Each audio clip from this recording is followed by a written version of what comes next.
안녕하세요. 다들 저마다의 힘든 얘기로 톡톡 사연을 찾고 계신다는 것을 누구보다 잘 알고 있는 애청자.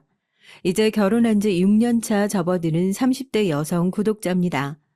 학교 다닐 때 여름방학 숙제로 일기 쓰는 것조차 어려워했던 제가 이렇게 유튜브에 제 얘기를 좀 해보겠다고 직접 사연을 쓰는 날이 오네요. 제가 아침마다 수영을 다니고 있거든요.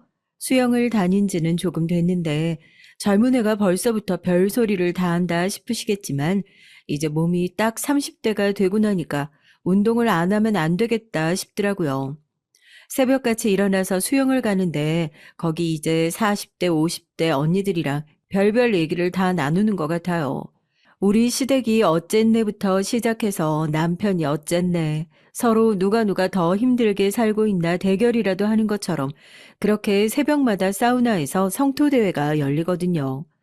제가 톡톡 사연을 처음 알게 된 것도 같이 수영하는 언니들 덕분이었어요.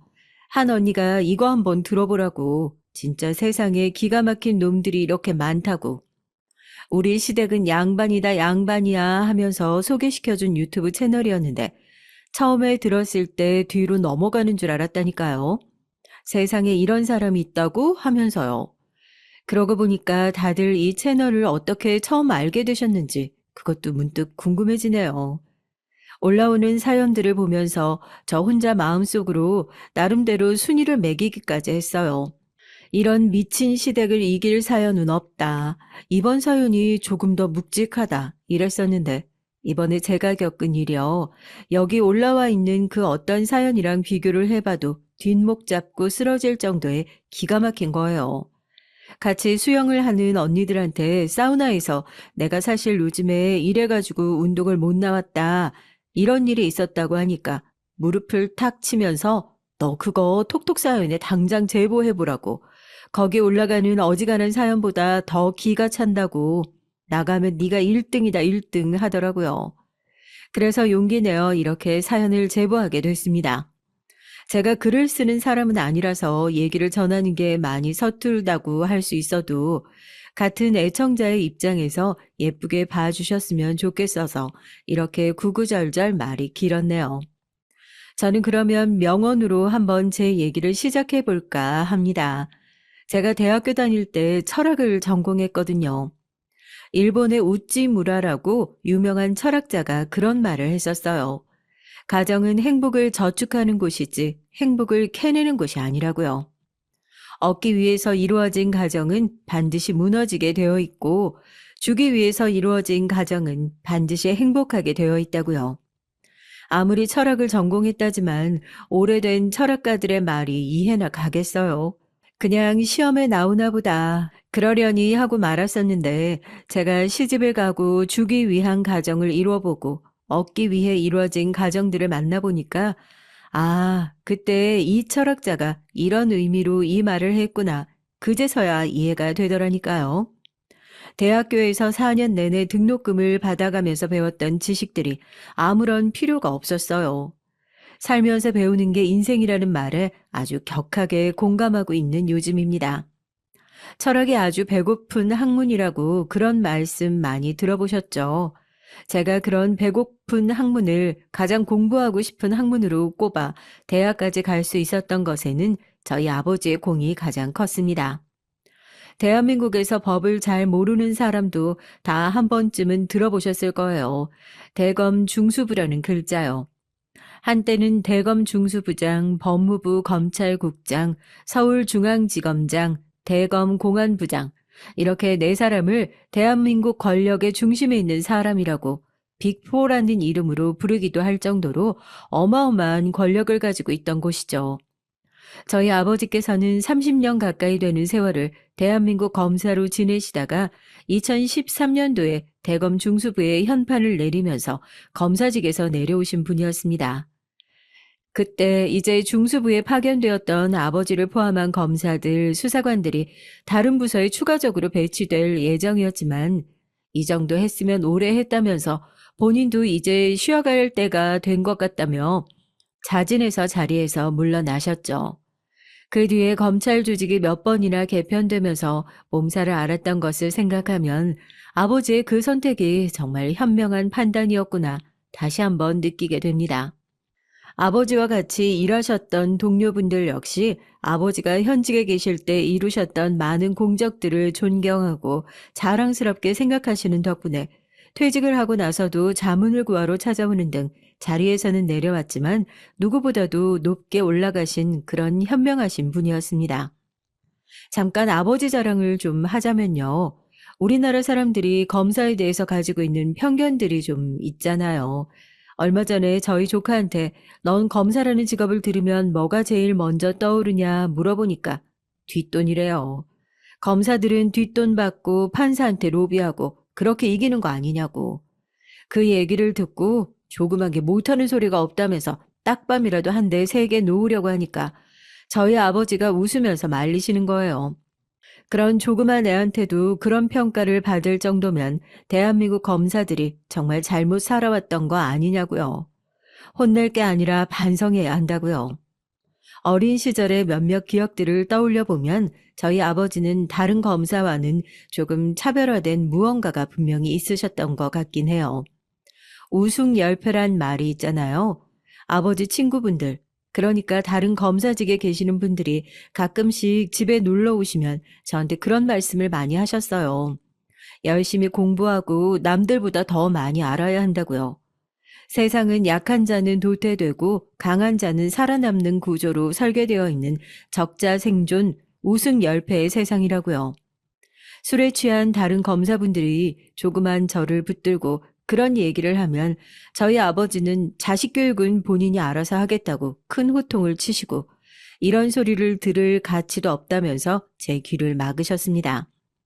그만큼 저희 아버지는 남들과 다르게 돈, 명예, 그런 세속적인 것을 쫓는 분이 아니라 그런 눈에 보이는 것들보다 더 중요한 눈에 보이지 않는 가치를 쫓아가는 분이셨어요. 그러니까 제가 쥐뿔 돈도 안 되고 취업길도 꽉 막혀 있는 철학가에 가겠다고 얘기했을 때도 우리 딸이 세상을 좀 더 현명하게 바라보려는 공부를 하러 가는구나. 그렇게 한 말씀만 하시고 극구 반대하시던 어머니까지 설득해 주실 수 있었던 거였죠. 아버지는 저한테 그런 존재였습니다.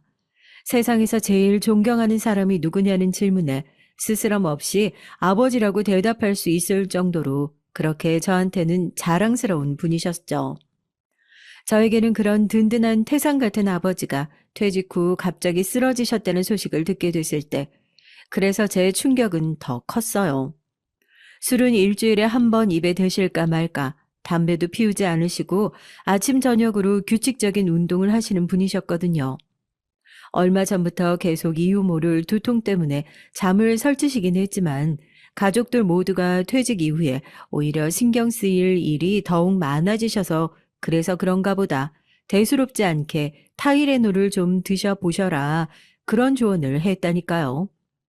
그런데 그렇게 두통을 호소하던 아버지가 갑자기 쓰러지셨다고 당장 병원으로 와보라는 어머니의 눈물 섞인 목소리에 병원으로 달려가 보니 대뇌동맥류랍니다. 그거 아세요? 대뇌동맥류는 머릿속의 시한폭탄이라고 불린다는 거요. 15% 정도는 병원 도착 전에 사망하고 언제 터질지도 모르고 터지고 난 이후에는 생존율을 50%로 줄어드는 무시무시한 병이랍니다. 이게 무슨 천운인지 몰라도 저희 아버지는 머릿속에 있는 시한폭탄을 생각보다 빠르게 발견할 수 있었고 그렇게 아버지의 첫 번째 뇌 수술이 무사히 마무리될 수 있었습니다. 너 선이라도 얼른 봐. 아버지가 이러다가 너 결혼하는 것도 못 보고 손주도 못 보고 갈까봐 무섭다. 만나는 사람 따로 없니? 아버지가 평생 소원이 너 결혼식 때 손잡고 같이 들어가는 거라고 하셨는데 엄마도 이제 가슴 떨려서 어떻게 마음 놓고 살겠냐고. 결혼식은커녕 오늘 갈지 내일 갈지 겁나서 밤에 잠을 못 자고 아버지 코 밑에다가 손대본다 내가. 제 결혼은 생각보다 그렇게 말도 안 되고 어이없는 이유로 추진됐어요. 철학과를 졸업하고 지방신문사에서 기자로 활동하고 있던 저는 아버지가 갑자기 쓰러지셨다는 소식을 듣게 되고 이러다간 제 결혼식도 못 보고 눈을 감으면 어떡하냐는 어머니의 걱정을 받는 대상으로 전락하고 말았습니다. 기자 수입 쥐꼬리만한 거 알고 계시죠?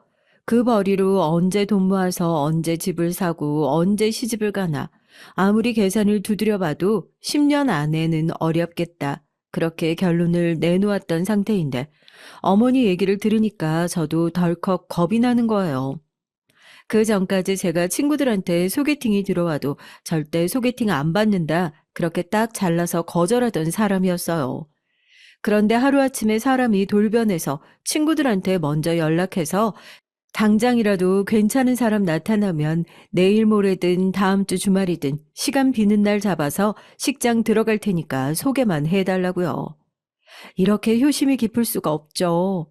아버지 생각해서 더 늦기 전에 빨리 결혼을 해야겠다는 생각으로 그렇게 열심히 소개팅을 보러 다녔습니다. 그래도 그동안 친구들을 잘 사귀어 놓은 덕분인지 소개팅은 끊이지 않고 계속됐는데 어째 하나같이 영 마음에 안 드는 상대들만 나오는 거예요. 아무리 효심을 기반으로 진행하고 있는 남편감 고르기라지만 어느 정도 예선 통과는 해야 본선 진출을 할 수 있는 거 아니겠어요? 어떤 사람은 얼굴을 딱 제 마음에 드는데 성격이 별로고 또 얼굴도 성격도 괜찮다 싶으면 소개팅 중간에 엄마 전화를 받고 상황을 보고하는 그런 지독한 마마보이가 나오질 않나. 이거 소개팅으로 결혼한 사람들을 절대 얕잡아 보면 안 되겠구나. 이렇게 힘든 예선을 거쳐서 한 결혼이구나. 혼자서 속으로 엄청나게 감탄을 했다니까요. 남편은 그런 소개팅 끝자락에서 나온 제 눈에는 다이아몬드 같은 사람이었습니다. 그때 저는 잇따른 소개팅 실패로 매우 지쳐있는 상태였고 눈을 반짝이면서 나온 남편도 여태 나왔던 그저 그런 사람들일 거다. 이미 그렇게 머릿속에서 결론을 내린 상태였어요. 그러니까 소개팅 내내 얼마나 성의 없는 태도로 임했겠어요. 지금 제가 그때 제 모습을 돌이켜서 생각해봐도 재수없을 정도인데 남편은 오죽했겠어요. 그래도 다행히 그런 제 모습이 기자 생활을 오래 해서 독특하고 특이한 사람이구나. 그렇게 생각을 하고 넘어갔다는 거예요. 남편도 참 무던한 성격이다 싶죠. 제가 처음 만나는 자리에서 대뜸 뭐라고 했는 줄 아세요? 이 대사를 저도 다시 떠올리면 제 입을 한 대 콱 쥐어받고 싶을 정도인데 남편한테 그랬다니까요. 저희 아버지가 건강이 좀 안 좋으세요. 병수발 들어달라는 말도 아니고 그래서 아버지가 더 아프시기 전에 제가 결혼을 빨리 하고 싶거든요. 그래서 결혼 생각 없으신 분이면 정중하게 여기서 시간 뺏지 말고 서로 갈 길 갔으면 좋겠습니다. 어떻게 생각하세요? 아직 데이트도 제대로 해보지 않은 상대가 대뜸 저렇게 난 결혼할 남자 아니면 안 만날란다. 으름장을 놓으니 원래 같았으면 남편도 재수 옴붙었다 생각하고 자리를 박차고 나가서 주선자한테 대판 욕이나 하고 엎어졌어야 할 소개팅 자리인데 남편 취향이 하필이면 특이했던 겁니다. 그렇게 서로 시간 뺏지 말자 당차게 말하는 제 모습이 마음에 들었다나요? 그러면서 오늘부터 사귀는 것으로 하고 결혼식장은 본인이 알아보면 되는 거냐면서 눈을 반짝이더라고요. 아무리 그래도 제 친구들이 저한테 못난 놈 소개시켜 줬겠어요. 남편은 그 당시에 이제 막 크고 있는 회사를 차린 어엿한 사장님이었습니다. 저는 그런 분야를 워낙 잘 모르고 살아서 모르지만 그 자리를 주선해준 친구는 너 어디 결혼정보 업체를 가더라도 네 스펙으로 이런 남자 절대 못 만난다. 아주 입에 모터를 달고 있는 것 마냥 자랑을 할 정도였어요. 저도 처음엔 사장이라고 해봤자 얼마나 대단한 사장이겠어 했는데 생각보다 굉장히 규모가 큰 회사의 사장이라는 것에 1차적으로 놀랐고 그런 지위나 직급을 가지고 있는데도 불구하고 졸부처럼 돈 자랑을 하지 않고 주변 사람들을 대하는 태도가 참 올곧다는 것에 2차적으로 놀랐죠. 그러니까 그야말로 저는 어쩌다 나간 소개팅에서 우연히 1등 신랑감이 얻어 걸린 그야말로 행운에 행운이 겹친 최고의 경우였던 거죠. 그 수많은 경우의 수에서 남편을 선택한 것은 그 뒤에 어떤 일이 일어났을지라도 단 한 번도 후회한 적이 없습니다. 그렇게 얼렁뚱땅 남편과 교제를 시작하게 됐고 남편은 바쁜 시간을 쪼개서 아버지가 계신 병원을 들락날락하면서 저희 아버지에게도 제대로 점수를 따놓고 있었어요. 그렇게 저희는 연애한 지 5개월 만에 아주 빠른 결혼식을 올리게 됐습니다. 왜 사람들이 그런 얘기를 하잖아요. 연애를 너무 오래 하고 결혼을 해도 안 좋다고요. 신혼생활을 즐겨야 하는데 연애를 오래 하다 보면 신혼 같은 느낌도 안 들고 그냥 부부 생활만 길어지는 느낌이 들어서 별로라고요. 그런데 저는 완전히 반대의 상황이었어요. 이 사람에 대해서 뭔가 제대로 알지 못하는 상태에서 급작스럽게 결혼으로 뛰어든 느낌이었죠. 뭐 남편이 크게 문제가 있었다는 얘기는 아닙니다. 저도 급하게 결혼식을 준비하면서 오로지 남편이 괜찮은 사람인지 문제가 없는 사람인지 판단하는데 많은 시간을 할애했어요. 그러느라 남편을 둘러싸고 있는 주변 환경들에 대해서 제대로 파악을 하지 못하고 결혼한 거, 그게 너무 후회가 되는 거예요. 주변 환경이라고 해봤자 뭐 가정 환경, 경제적 환경이야 이제 막 크는 회사니까 이루 말할 수 없이 괜찮은 상태였고, 제가 결혼을 준비하는 과정부터 신혼 초까지 가장 당황했던 건 남편을 둘러싸고 있는 가정 환경 때문이었습니다. 남편은 위로 형이 하나 있고 홀어머니를 모시고 사는데, 사업을 하시다가 실패하신 아버지는 돌아가신 지도 오래됐고, 어머님 혼자서 두 아들을 오랫동안 혼자 힘으로 키워오셨다고 하더라고요. 실질적인 가장 노릇을 하셨던 어머님이 일을 하시면서 두 아들을 살뜰하게 돌보는데 얼마나 어려움이 크셨겠어요.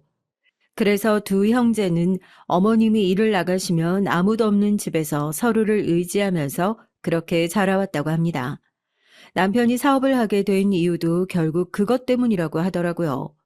아버지가 남긴 거액의 빚을 떠안고 아등바등 힘들게 살아가는 본인의 어머니를 보면서 남자가 경제력이 없으면 가정을 지킬 수 없구나. 난 최소한 돈 때문에 가정을 잃어버리는 사람은 되지 말아야지 결심해서 처음에는 본인들의 가족을 지키기 위해서 그렇게 회사를 차렸다고 하더라고요.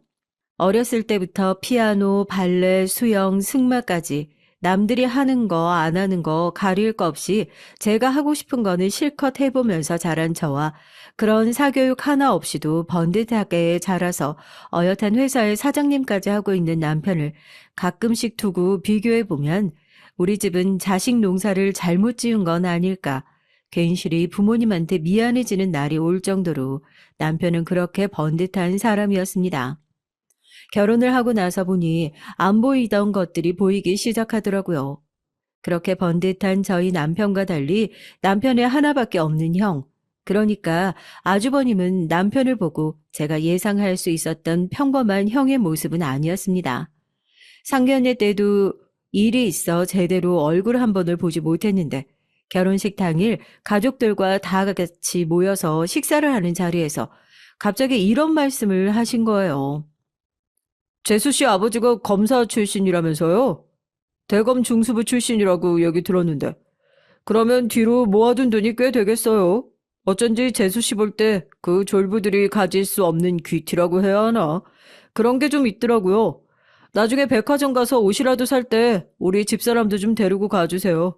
우리가 한 번도 금수저들이랑 놀아본 적이 없어가지고 그쪽에서 사는 사람들은 뭐 먹고 뭘 걸치고 사나 궁금해서요.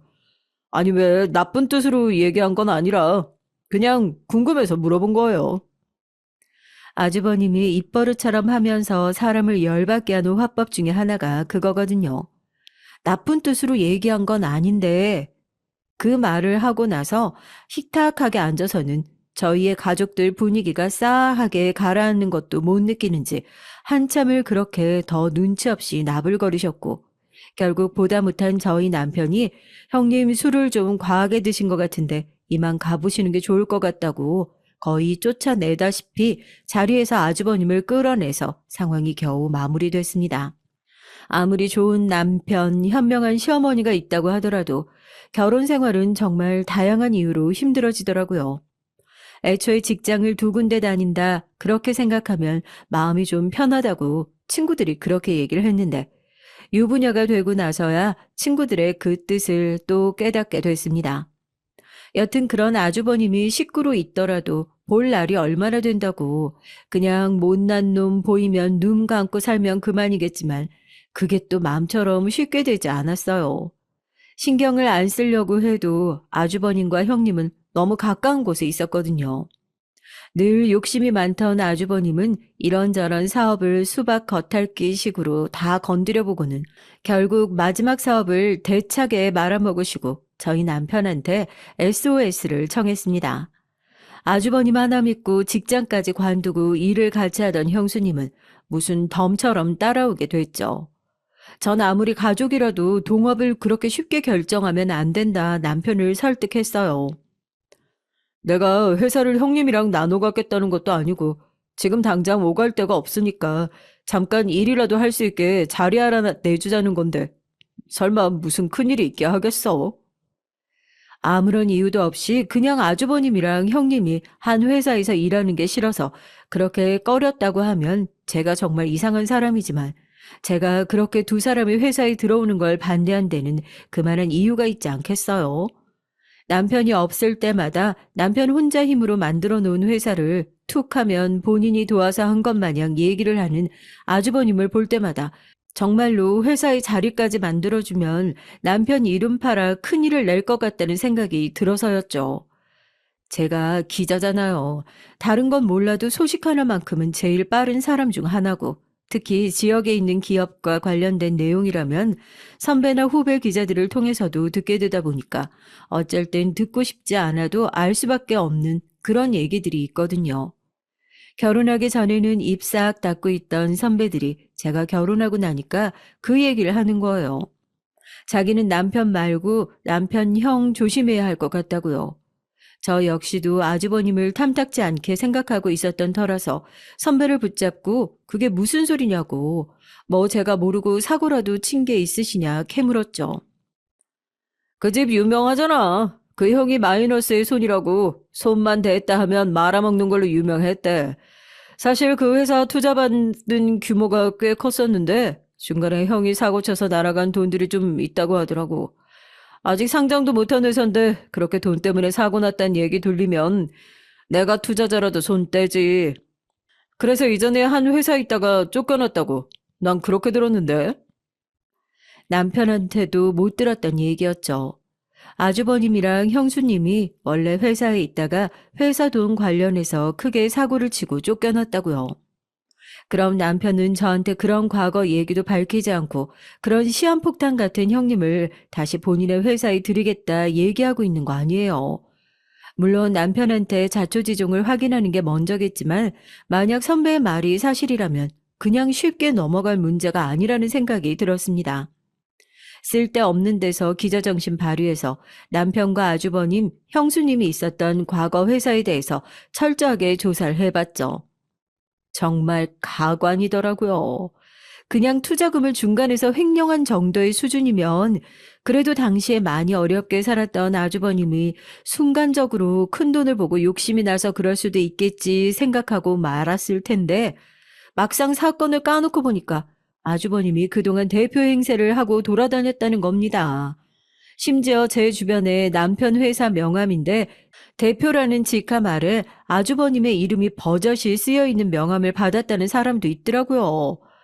그렇게 아주버님은 남편 행세를 하고 돌아다니면서 여러 투자자들한테 본인이 대표고 그러니까 투자를 하더라도 본인을 통해서 해야 한다.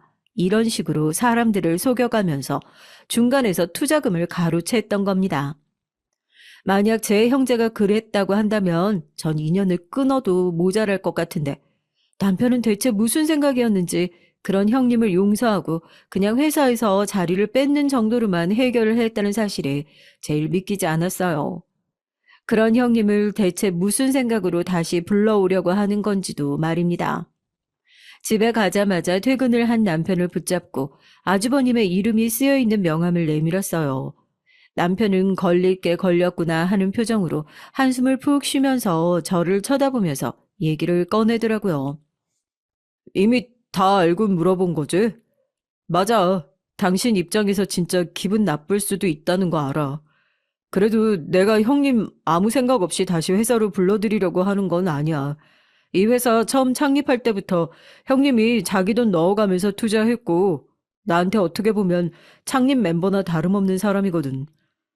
물론 형님이 내 이름 팔아서 투자금 받고 다닌 건 다시 생각해도 정말 잘못한 일이라고 나도 느끼지만, 형님 입장에서 생각해보면 이 회사 만드는데 본인이 제일 많이 노력했고 대표 직함 하나도 못 얻고 동생한테 쫓겨다닌다고 생각하니까 억울할 수도 있지 않을까?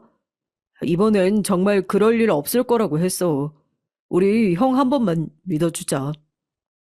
믿긴 뭘 믿어요. 사람이 어디 그렇게 쉽게 변하나요? 우리가 맨날 기계는 고쳤어도 사람은 절대 고쳤을 수 없다고 그런 얘기를 왜 하는데요? 남편은 대체 뭘 믿고 형님을 그렇게 애지중지하는 건지 몰라도 다시 회사로 두 사람을 불러들이는 것만큼은 한치의 양보도 할 생각이 없더라고요. 제가 아무리 반대해도 아무리 부부라고 해도 결국 건드릴 수 없는 부분이 있는 거잖아요. 한동안 집안에서 남편과 대화하지 않을 정도로 냉전 상태였는데 결국 고집을 굽히지 않는 남편 때문에 울며 겨자 먹기로 그 두 사람을 받아들이고 말았습니다. 제가 크게 반대했다는 소식을 누구한테 전해 듣기라도 한 건지 두 사람은 회사에 복귀한 이후로 시도 때도 없이 저를 찾아와서 시덥지 않은 얘기를 하면서 사람을 간을 보는 건지 들들 볶는 건지 하여튼 그때부터 부부가 쌍으로 저를 괴롭히기 시작하더라니까요. 처음에는 이 사람들이 내가 반대했다는 소식을 알고 찾아와서 억하심정을 풀려고 그러는 건가 생각했었는데 시간이 조금씩 지나고 나니까 자기들이 감당할 수 있는 상대인지 아닌지 간을 보는 느낌이라고 해야 되나요? 남편이 이름만 사장 직함을 달고 있지 아주버님과 형수님 손에서 놀아나고 있는 거라는 느낌이 확 들더라고요.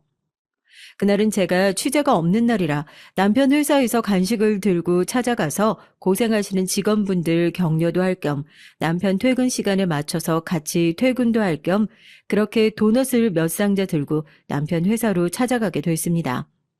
입구부터 뭔가 시끄러운 소리가 나길래 무슨 일이 있나 싶었는데 안내 데스크에 있는 직원이 지금은 안 들어가시는 게 좋을 것 같다면서 회사 안으로 들어가려는 저를 다짜고짜 제지하더라고요. 사장님이 지금 안 계셔서요. 약속하고 오신 거 아니죠? 지금 저희 내부적으로 문제가 조금 있어서 약속하신 거 아니시면 다음에 오시는 게 좋을 것 같아요.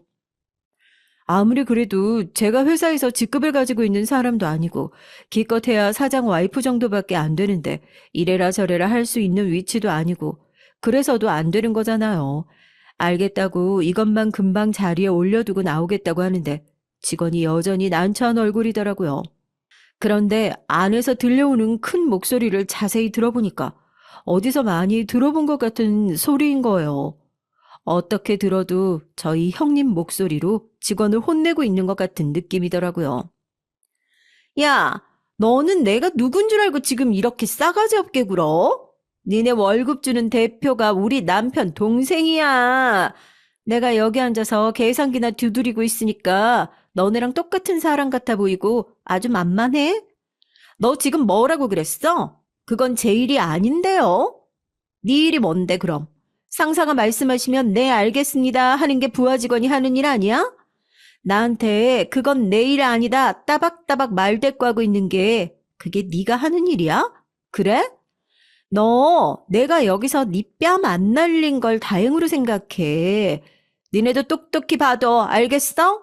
앞으로 나한테 한 번만 더 대들거나 개기면 앞으로 이 회사 니네 자리 없을 거니까. 야, 너 거기 테이블에 앉아서 나한테 반성문 한 장 써가지고 와. 알겠어?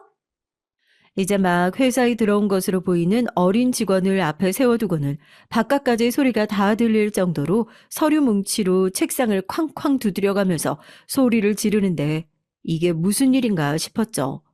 거기다 회사에서 반성문이라니 기함을 할 얘기에 벙쪄 있는데 그 직원은 이런 일이 익숙하다는 듯이 눈물을 꾹 참고 직원들이 다 왔다 갔다 하는 통로에 빈 종이를 들고 털레털레 걸어가서 그제서야 어깨를 들썩거리면서 반성문을 쓰기 시작했습니다.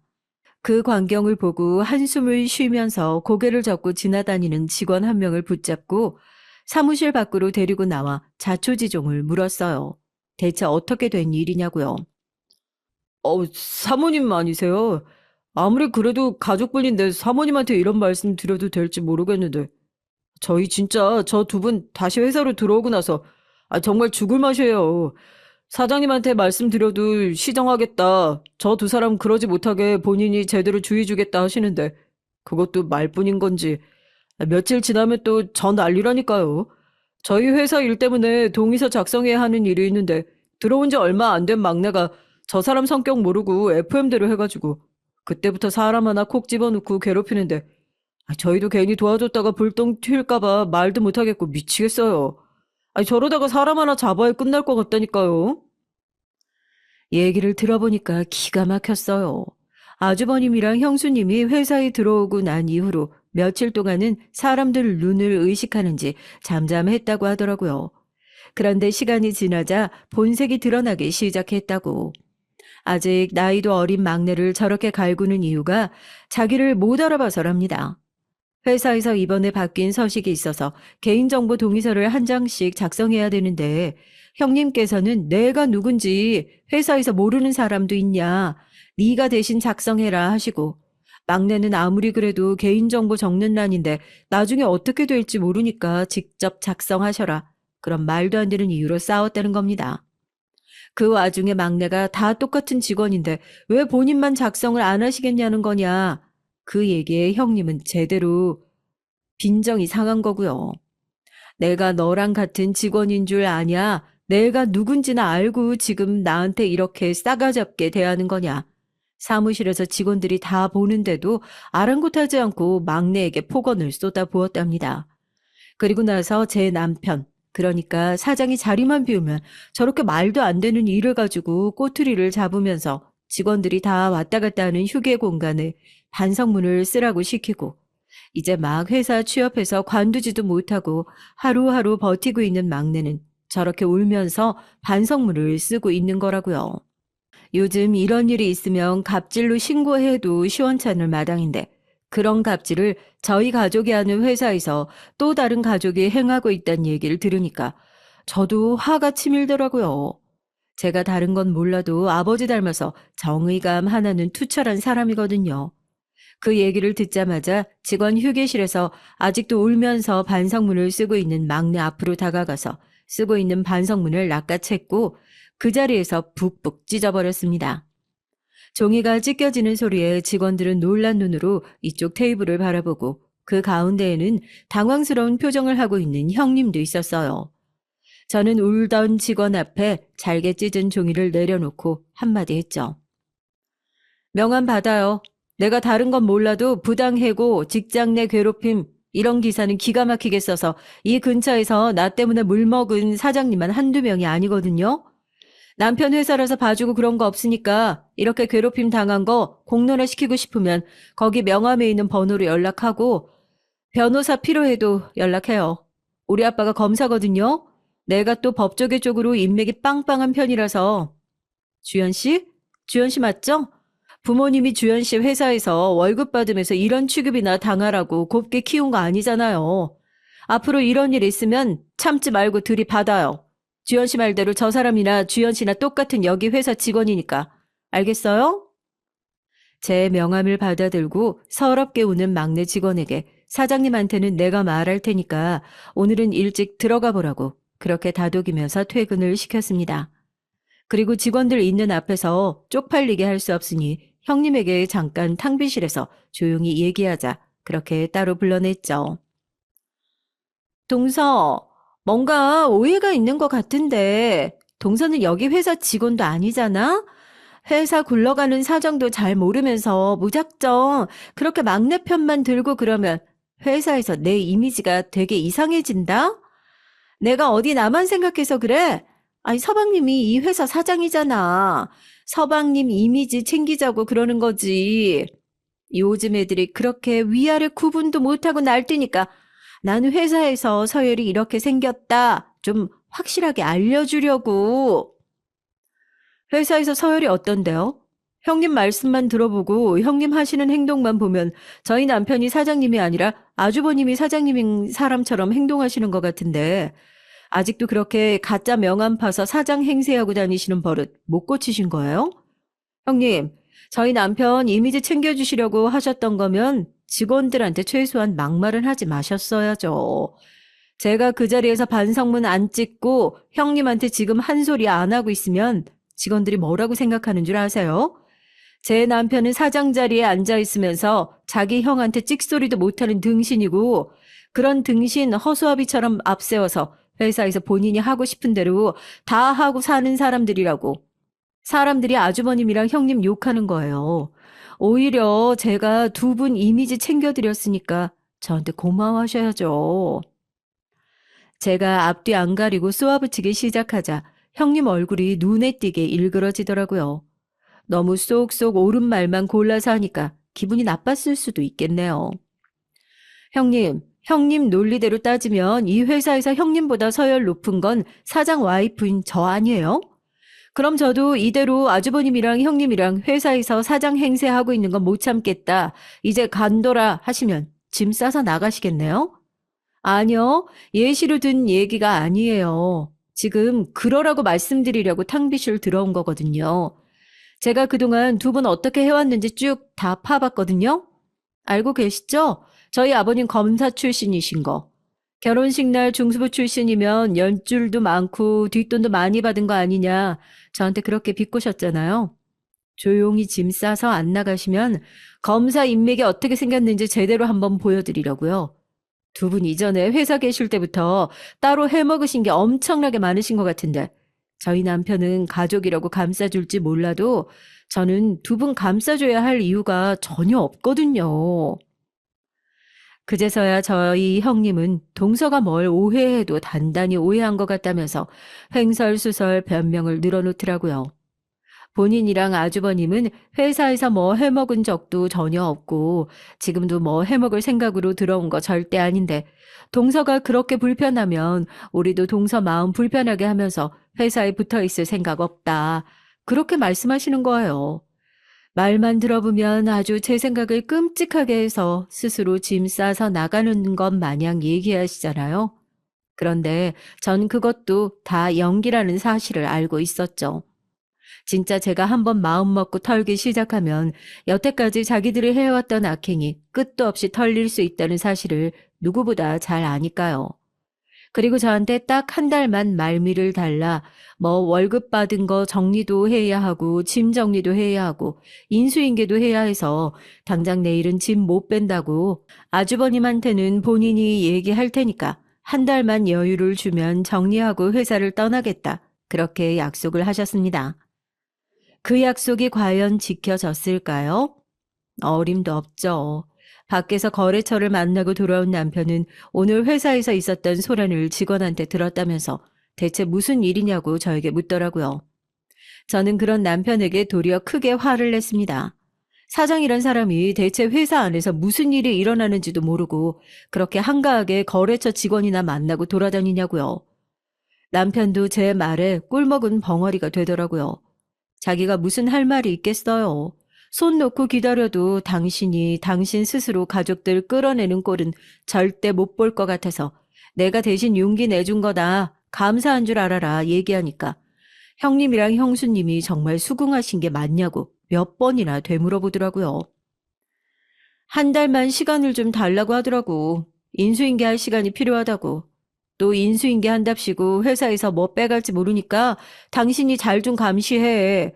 아, 왜 이렇게 바보같이 구는 거야? 눈 뜨고 형님한테 회사 뺏기고 싶어서 작정이라도 한 거야? 정신 좀 차리자, 응? 한 달이라는 시간은 그렇게 길지 않았고 형님과 아주버님이 회사를 그만두기로 한 날도 어느새 일주일 앞으로 성큼 다가왔습니다. 회사에서 악의 축이었던 두 사람만 떠나면 아무 일도 없겠지 생각하고 있었는데 갑자기 저희 친정에서 전화가 오더라고요. 전화를 받자마자 병원으로 달려갔습니다. 수술을 잘 마치고 집에서 잘 계시던 아버지가 또 쓰러지셨다는 소식이었어요. 더군다나 이번에는 뇌동맥류가 파열까지 된 상황이라서 지금 당장 긴급 수술에 들어갔고 아까도 말씀드렸던 것처럼 수술이 끝나고 나면 살 수 있는 확률은 50%밖에 되지 않는다는 충격적인 얘기가 연달아 쏟아져 나왔죠. 거의 오열하다시피 아버지의 소식을 남편에게 전하고 남편도 놀라서 한달음에 병원으로 달려왔습니다. 그렇게 거의 2시간을 넘게 수술실 앞을 지키고 수술은 잘 마무리가 되었다는 의사 선생님의 얘기에 다시 한번 놀란 가슴을 쓸어내려야 했어요. 그런데 수술을 잘 마친 아버지가 몇 시간이 지났는데도 눈을 뜨지 못하시는 겁니다. 우선 수술 후에 일시적인 증상으로 보이지만 이렇게 의식을 회복하지 못하는 분들이 언제 다시 의식을 회복하게 되실 거다. 저도 그런 확신 있는 대답은 정확하게 해드릴 수 없어서 정말 죄송하게 생각합니다. 죄송합니다. 수술은 정말 잘 마무리됐습니다. 의사 멱살을 붙잡고 수술은 잘 됐는데 왜 아버지는 깨어나지 못하시는 거냐고 아무리 흔들면서 화를 내도 돌아오는 건 언제 회복될지 모르시니 우선적으로 안정을 취하셔야 한다는 얘기뿐이었죠. 거기서 저희 가족이 할 수 있는 건 정말 아무것도 없었습니다. 그저 편안한 표정으론 눈을 감고 계신 아버지의 손을 붙들고 하루빨리 건강을 회복하시기만 비는 수밖에 없었어요. 그런데 저희 아버지가 그렇게 사경을 헤매고 있는 상태, 저와 남편이 다른 일에 신경 쓸 여유가 없이 아버지만을 돌보고 있었던 그 급박한 시간 동안 저희 회사 일에 신경을 제대로 쓸 수 없다는 점을 노리고 있는 악독한 인간들이 있었습니다. 바로 아주버님과 형님이었어요.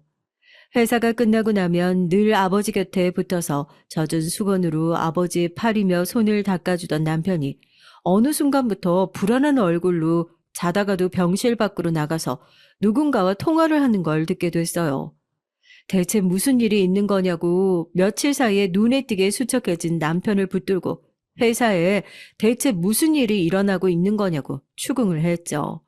그러자 돌아온 남편의 대답은 충격적이었습니다. 아무래도 이번엔 진짜 회사를 뺏길 수도 있을 것 같아. 형님이 내가 자리를 잠깐 비운 동안 또 내 직함을 훔쳐서 본인 입맛에 맞는 사람들로 이사진을 교체한 것 같다고. 형님한테 돈 얼마나 받았는지 몰라도 이사들이 자기들끼리 모여서 날치기로 교체 안건을 죄다 통과시켜서 이제 내가 회사에 돌아가더라도 대표이사로서 힘을 쓸 수 없을지도 몰라. 여보, 정말 미안해. 진작에 당신 말을 듣고 형님을 조심했어야 하는데 결국 이 사단까지 냈어. 내가. 나도 지금 남아있는 경영진들이랑 방법을 찾아보고 있는 중이니까. 저에게 가장 큰 힘이 돼주실 아버지마저 저렇게 누워있는 상태에서 결국 본인들이 원하는 대로 회사를 주무르고 있다는 소식을 들으니 저조차도 어찌할 바를 모르겠고 막막한 심정이었습니다. 이럴 때 아버지라도 눈을 떠주신다면 얼마나 좋을까. 답답함에 남편한테 대체 무슨 생각으로 그랬냐고, 왜 그랬냐고 원망 섞인 말들을 쏟아내면서 주먹으로 어깨를 치면서 울었어요. 그리고 다음날 호랑이도 제 말하면 온다더니 아주버님과 형수님은 제 걱정이 돼서 가만히 앉아있을 수가 없다면서 저희 아버지가 누워 계신 병원으로 병문안을 왔습니다. 형님은 새하얗고 커다란 안개꽃을 한 다발 들고 꼭 장례식장처럼 위아래로 새까만 복장을 입고 병실 안으로 들어오셨어요. 아우, 동서. 내가 꽃집에 가서 하얀 국화꽃이 있으면 예쁘게 한 다발 포장을 해달라고 했는데 마침 그 꽃집에 국화꽃이 똑 떨어졌다고 하더라고. 조금 아쉽긴 하더라도 색깔이 비슷한 안개꽃으로 준비해봤어. 아버지 머리맡에 꽂아드려.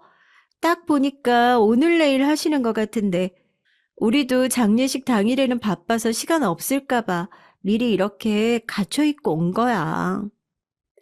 마치 누워있는 저희 아버지가 곧 돌아가시기라도 할 것처럼 뻔뻔하게 아버지 머리맡에 안개꽃 다발을 내려드리고 저를 보면서 씩 웃는 형님의 얼굴을 보니까 제가 혈압이 올라서 쓰러지기 직전이었죠.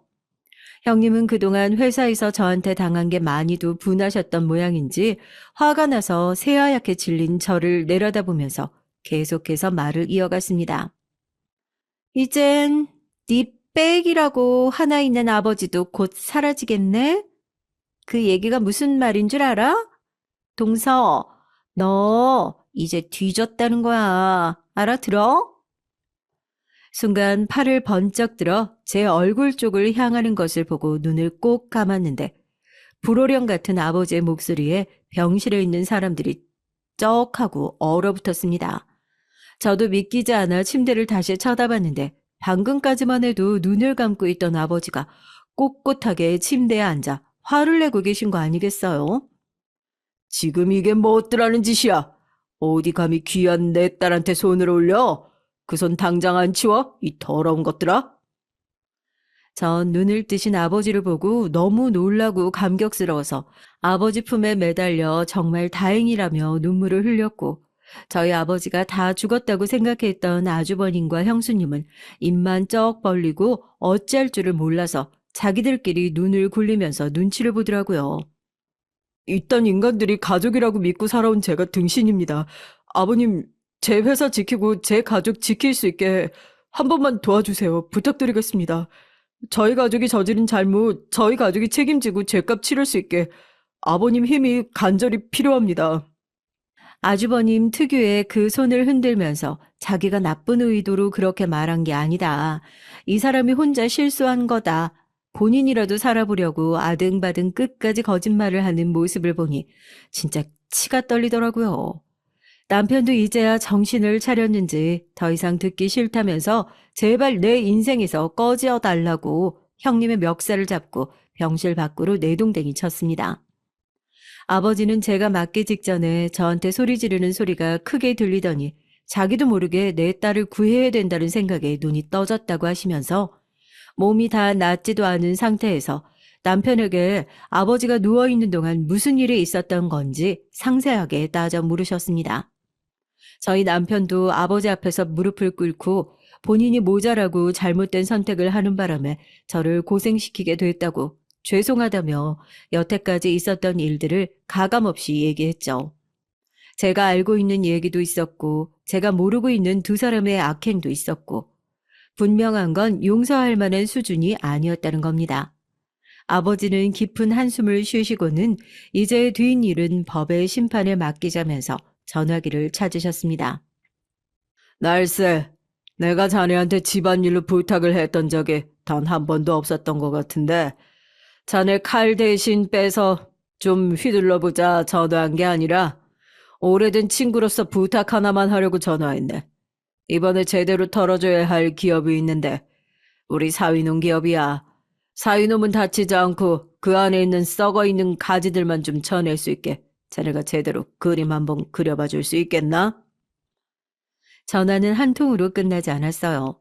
아버지가 현직 검사 시절로 계실 때 아버지에게 도움을 받았던 판사, 검사, 변호사들이 아버지의 전화 한 통에 자기들끼리 알아서 해결할 테니 회복에만 집중하시라고 그렇게 대답을 하더라고요. 결과는 어떻게 됐냐고요? 대표이사를 사칭해서 멋대로 이사진을 바꾼 건 물론이고 그동안 아주버님의 횡령에 가담했던 이사진들이 아버지의 친후분들이 빼들었던 검에 무 잘리듯 다 썰려 나갔습니다. 그것뿐만이게요. 제가 도와줬던 막내 기억하시죠? 형님이 그렇게 직장 내 괴롭힘을 시전하고 다닌 게 그 막내 한 사람뿐이 아니더라고요. 형님한테 당했던 말단 직원들이 모여서 고소장까지 제출하면서 저희 시댁이 완전히 묵사발이 났습니다. 전후 사정을 제대로 알고 있지 못하던 시어머니는 맨 처음에는 그래도 형인데 네가 좀 구해주면 안 되겠니? 형을 저렇게 끄집어 내려야겠니? 울며 불며 난리도 아니셨죠. 저희 아버지 병문 안에 장례식 복장으로 하얀 안개꽃 다발을 하나를 안고 돌아왔다. 이 사람 자리 노리는 건 둘째치고 저희 집도 그런 말도 안 되는 행동에 지금 머리 꼭대기까지 화가 난 상태니까 이번에 제대로 쳐내지 않으면 저 이혼밖에 답이 없다. 그렇게 엄포를 놓았죠. 울고불고 하시던 시어머니도 눈물이 쏙 들어가서 받을 벌은 받아야 하지 않겠나 지금은 그러고 계십니다. 끝까지 아버지에게 기댈 수밖에 없었던 못난 딸이지만 그래도 지혜로운 아버지 덕분에 또 한 번 인생의 위기를 잘 헤쳐나갈 수 있었다는 생각에 감사하고 죄송한 마음뿐입니다. 앞으로도 살면서 몇 번이나 더 아버지에게 기댈 수밖에 없는 상황들이 찾아오게 되겠죠. 이렇게 말도 안 되는 일을 통해서 앞으로 아버지가 계시지 않을 때 어떻게 홀로 문제를 해결해 나갈 수 있을지 하나하나 배워 나가는 중입니다. 저희 남편의 등신 같은 행동도 이제 다 교정이 되고 치료가 된 상태니까요. 댓글로 욕이나 한번 시원하게 해주시면 좋을 것 같아요. 사연 올리고 나서 남편이랑 같이 댓글을 볼 예정이라 이 사람도 사람들이 욕하는 거 듣고 뭔가 제대로 느끼고 반성했으면 좋겠다는 생각이 들거든요. 아, 마지막으로 저도 직업정신을 발휘해서 오늘 사연을 쓴 걸 잘 정리해 제가 일하고 있는 신문사에도 이 기가 막힌 뉴스를 제보할 생각입니다. 데스크에서 무사히 통과가 될진 모르겠지만 신문에서 이 사연을 목격하신다면 아, 그때 톡톡 사연에 그 모지리 같은 부부 얘기구나 하고 반가워해 주셨으면 좋겠네요. 모자란 인간들이지만 앞으로도 많이 배워가며 살 것을 약속드립니다. 아주버님이랑 형님이랑 형량 결정이 되면 댓글로라도 짧게 후기 남기로 돌아올게요. 안녕하세요. 세상은 요지경이라고 살다 보니 참 별일을 다 겪게 되는 것 같습니다. 그래도 50 넘어 60을 바라보는 나이가 되니 웬만한 일에는 이골이나 이제는 잘 놀라지도 않죠. 하지만 제 나이에 이만큼이나 황당하고 처음 겪는 일이 생길 줄은 몰랐어요. 아직도 그때만 생각하면 머리가 아파질 정도입니다. 혹시 저와 같은 일을 겪으신 분이 계실까 해서 여기에 사연을 보내봅니다. 저에게는 아들이 하나 있는데요. 어릴 때부터 공부 머리 하나는 참 특출났어요.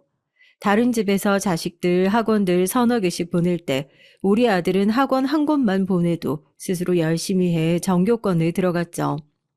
그러더니 생각보단 수월하게 서울 유명 대학에 턱 붙더군요. 하나뿐인 자식이 혼자 공부도 잘해 속썩이지 않고 대학도 좋은 곳에 입학했으니 앞으로도 쭉 신경 쓸 일은 없을 거라 생각했습니다. 아들이 입학한 대학 정도면 졸업 후 취직도 원하는 곳으로 골라갈 수 있을 정도였으니까요. 저는 앞으로도 아들이 자기 앞가림은 알아서 잘할 거라고 생각했죠. 저로서는 큰 걱정 하나가 사라진 셈이었습니다. 물론 저와 남편도 일찍부터 노후 준비를 열심히 해둬서 큰 걱정은 없었어요. 남편은 본인 사업을 운영하고 있었는데 사업이 운이 있는지 꾸준히 잘 벌어서 제가 남편이 번 돈으로 땅도 사고 건물도 조금씩 사두면서 준비를 해뒀거든요. 그리고 남편이 한창 잘 벌 때는 아들 몫으로 집 한 채도 미리 사뒀죠. 그렇게 준비해두니 마음이 놓이더군요. 부모 노릇은 딱 이 정도까지만 하면 될 것 같았습니다. 하지만 얼마 지나지 않아 저는 아들에게 정말 심각한 문제가 있다는 걸 알게 됐어요. 바로 아들의 여자 문제였습니다. 아들이 대학교에 입학한 지 약 석 달쯤 된 어느 날이었어요. 집에 친구 한 번 데려오지 않던 아들이 웬 여자 손을 잡고 집에 들어오더라고요. 그리고 저에게 자기 여자친구라며 인사를 시키고는 뭐라고 한 줄 아세요? 엄마, 나 얘랑 결혼하고 싶어. 오늘 이렇게 데려온 것도 결혼 허락 받으려고 데려온 거야. 좀 갑작스럽긴 하지만 서로 사랑하는데 길게 꿀 필요 없는 것 같아서 허락해줄 거지? 아들 입에서 나온 말을 듣고 저는 순간 아들이 장난을 치는 줄 알았습니다. 그런데 얼굴 붉히며 말하는 아들을 보니 진심인 것 같아서 말문이 막히더라고요. 그때 저는 너무 놀라서 한참 동안 아무 말도 못했어요. 솔직히 이게 말이 된다고 생각하세요? 집에 처음 여자친구를 데려와서 하는 말이 결혼하고 싶다는 말이라니요. 게다가 대학교 입학한 지 얼마나 됐다고 벌써 결혼을 합니까? 아니 잠깐만. 너희 둘 혹시 지금 다니고 있는 대학에서 만난 거니? 아니 그럼 둘 다 이제 막 대학 입학한 거 아니야. 아니, 근데 결혼이라니. 도대체 얼마나 만났다고 결혼을 하겠대. 그럼 지금 다니고 있는 대학은 어쩌려고 그래? 걱정 마세요. 대학교는 결혼하고도 다닐 수 있으니까 괜찮을 거예요. 맞아. 그리고 이제 우리 성인이잖아. 그 정도 앞가림은 다 할 수 있어. 걱정 마, 엄마. 그 말을 듣자마자 저는 복장이 터질 것 같았습니다. 아무리 제 아들이지만 이건 정말 아니잖아요. 그리고 아들이 데려온 여자애도 솔직히 제정신이 아닌 것 같았습니다. 둘 다 꼭 어딘가 고장난 것 같았어요. 저는 쓴소리가 나오려는 걸 꾹 참고 최대한 부드럽게 여자애한테 다시 물었습니다. 그럼 넌 우리 아들이랑 결혼하겠다고 네 부모님께 말씀드렸니? 네? 근데 저보고 알아서 하라고 하시던데요? 그래서 저 수연이랑 결혼하려고요. 저 수연이 같은 남자 처음이에요. 아마 저랑 수연이는 운명인 것 같아요. 그러니? 아휴, 일단 나도 생각 좀 해보마. 결혼이 작은 일도 아니고 이렇게 바로 결정할 일은 아닌 것 같으니까 오늘 돌아가고 나중에 또 얘기하자꾸나. 아들은 제가 결혼을 반대했다고 생각했는지 입이 삐죽 나온 채 여자친구를 집에 데려다주고 돌아왔습니다. 저는 아들이 돌아오자 소파에 앉혀놓고 진지하게 얘기를 했어요. 수연아, 엄마는 네가 대학교 다니면서 여자친구 사귀는 건 당연히 그럴 수 있다고 생각해. 네 나이에 예쁘게 사랑하고 청춘을 즐기는 일이 뭐가 나쁘겠니? 그런데 결혼은 다른 문제야. 너 아직 대학생이다. 게다가 이제 막 입학한 애가 아니, 무슨 결혼을 하겠다고 그래. 엄마, 난 그만큼 진심이야. 나도 운명을 느꼈다니까. 살면서 이런 기분 느낀 적 처음이라고. 나 진짜 결혼하고 싶어. 사람한테는 다 때라는 게 있어. 근데 지금은 그때가 아니라고. 만약 정말로 너희 둘이 서로 운명의 상대라면 둘 다 대학 졸업하고 회사에 취직할 때까지 기다릴 수 있겠지. 그러니까 그때까지 기다려. 알겠지? 엄마가 아예 반대하는 거 아니야. 나중에 때가 됐을 때 하라는 거지. 아, 싫어. 지금 당장 결혼하고 싶단 말이야. 우리 이렇게 서로 사랑하는데 왜 나중으로 미뤄야 하는데? 지금 하나 나중에 하나 결혼하는 건 똑같잖아. 저는 아들이 하는 말을 듣고 얼이 빠졌습니다. 하는 생각부터 행동까지 아직도 이렇게 철이 없는데 어떻게 결혼을 시키겠어요. 그리고 결혼한다 해도 잘 살 수 있을지 걱정이 앞서더군요. 그 후 아들은 제게 결혼을 허락해달라고 매일같이 떼를 썼습니다. 하지만 전 허락하지 않았어요. 대학에 다니는 동안 예쁘게 사귀고 졸업하고 난 뒤에 해도 늦지 않는다 생각했기 때문이죠. 그런데 제가 허락하지 않자 아들은 드라마 속 결혼 반대에 부딪힌 비련의 남자 주인공처럼 밤낮으로 징징대며 결혼을 허락해달라고 비는 겁니다. 처음에는 저도 그냥 때 되면 결혼을 허락해 주려고 생각했어요. 그런데 아들 녀석이 자꾸 그런 식으로 행동하니까 언제부터인가 그냥 둘이 콱 헤어졌으면 하고 바라게 되더라고요.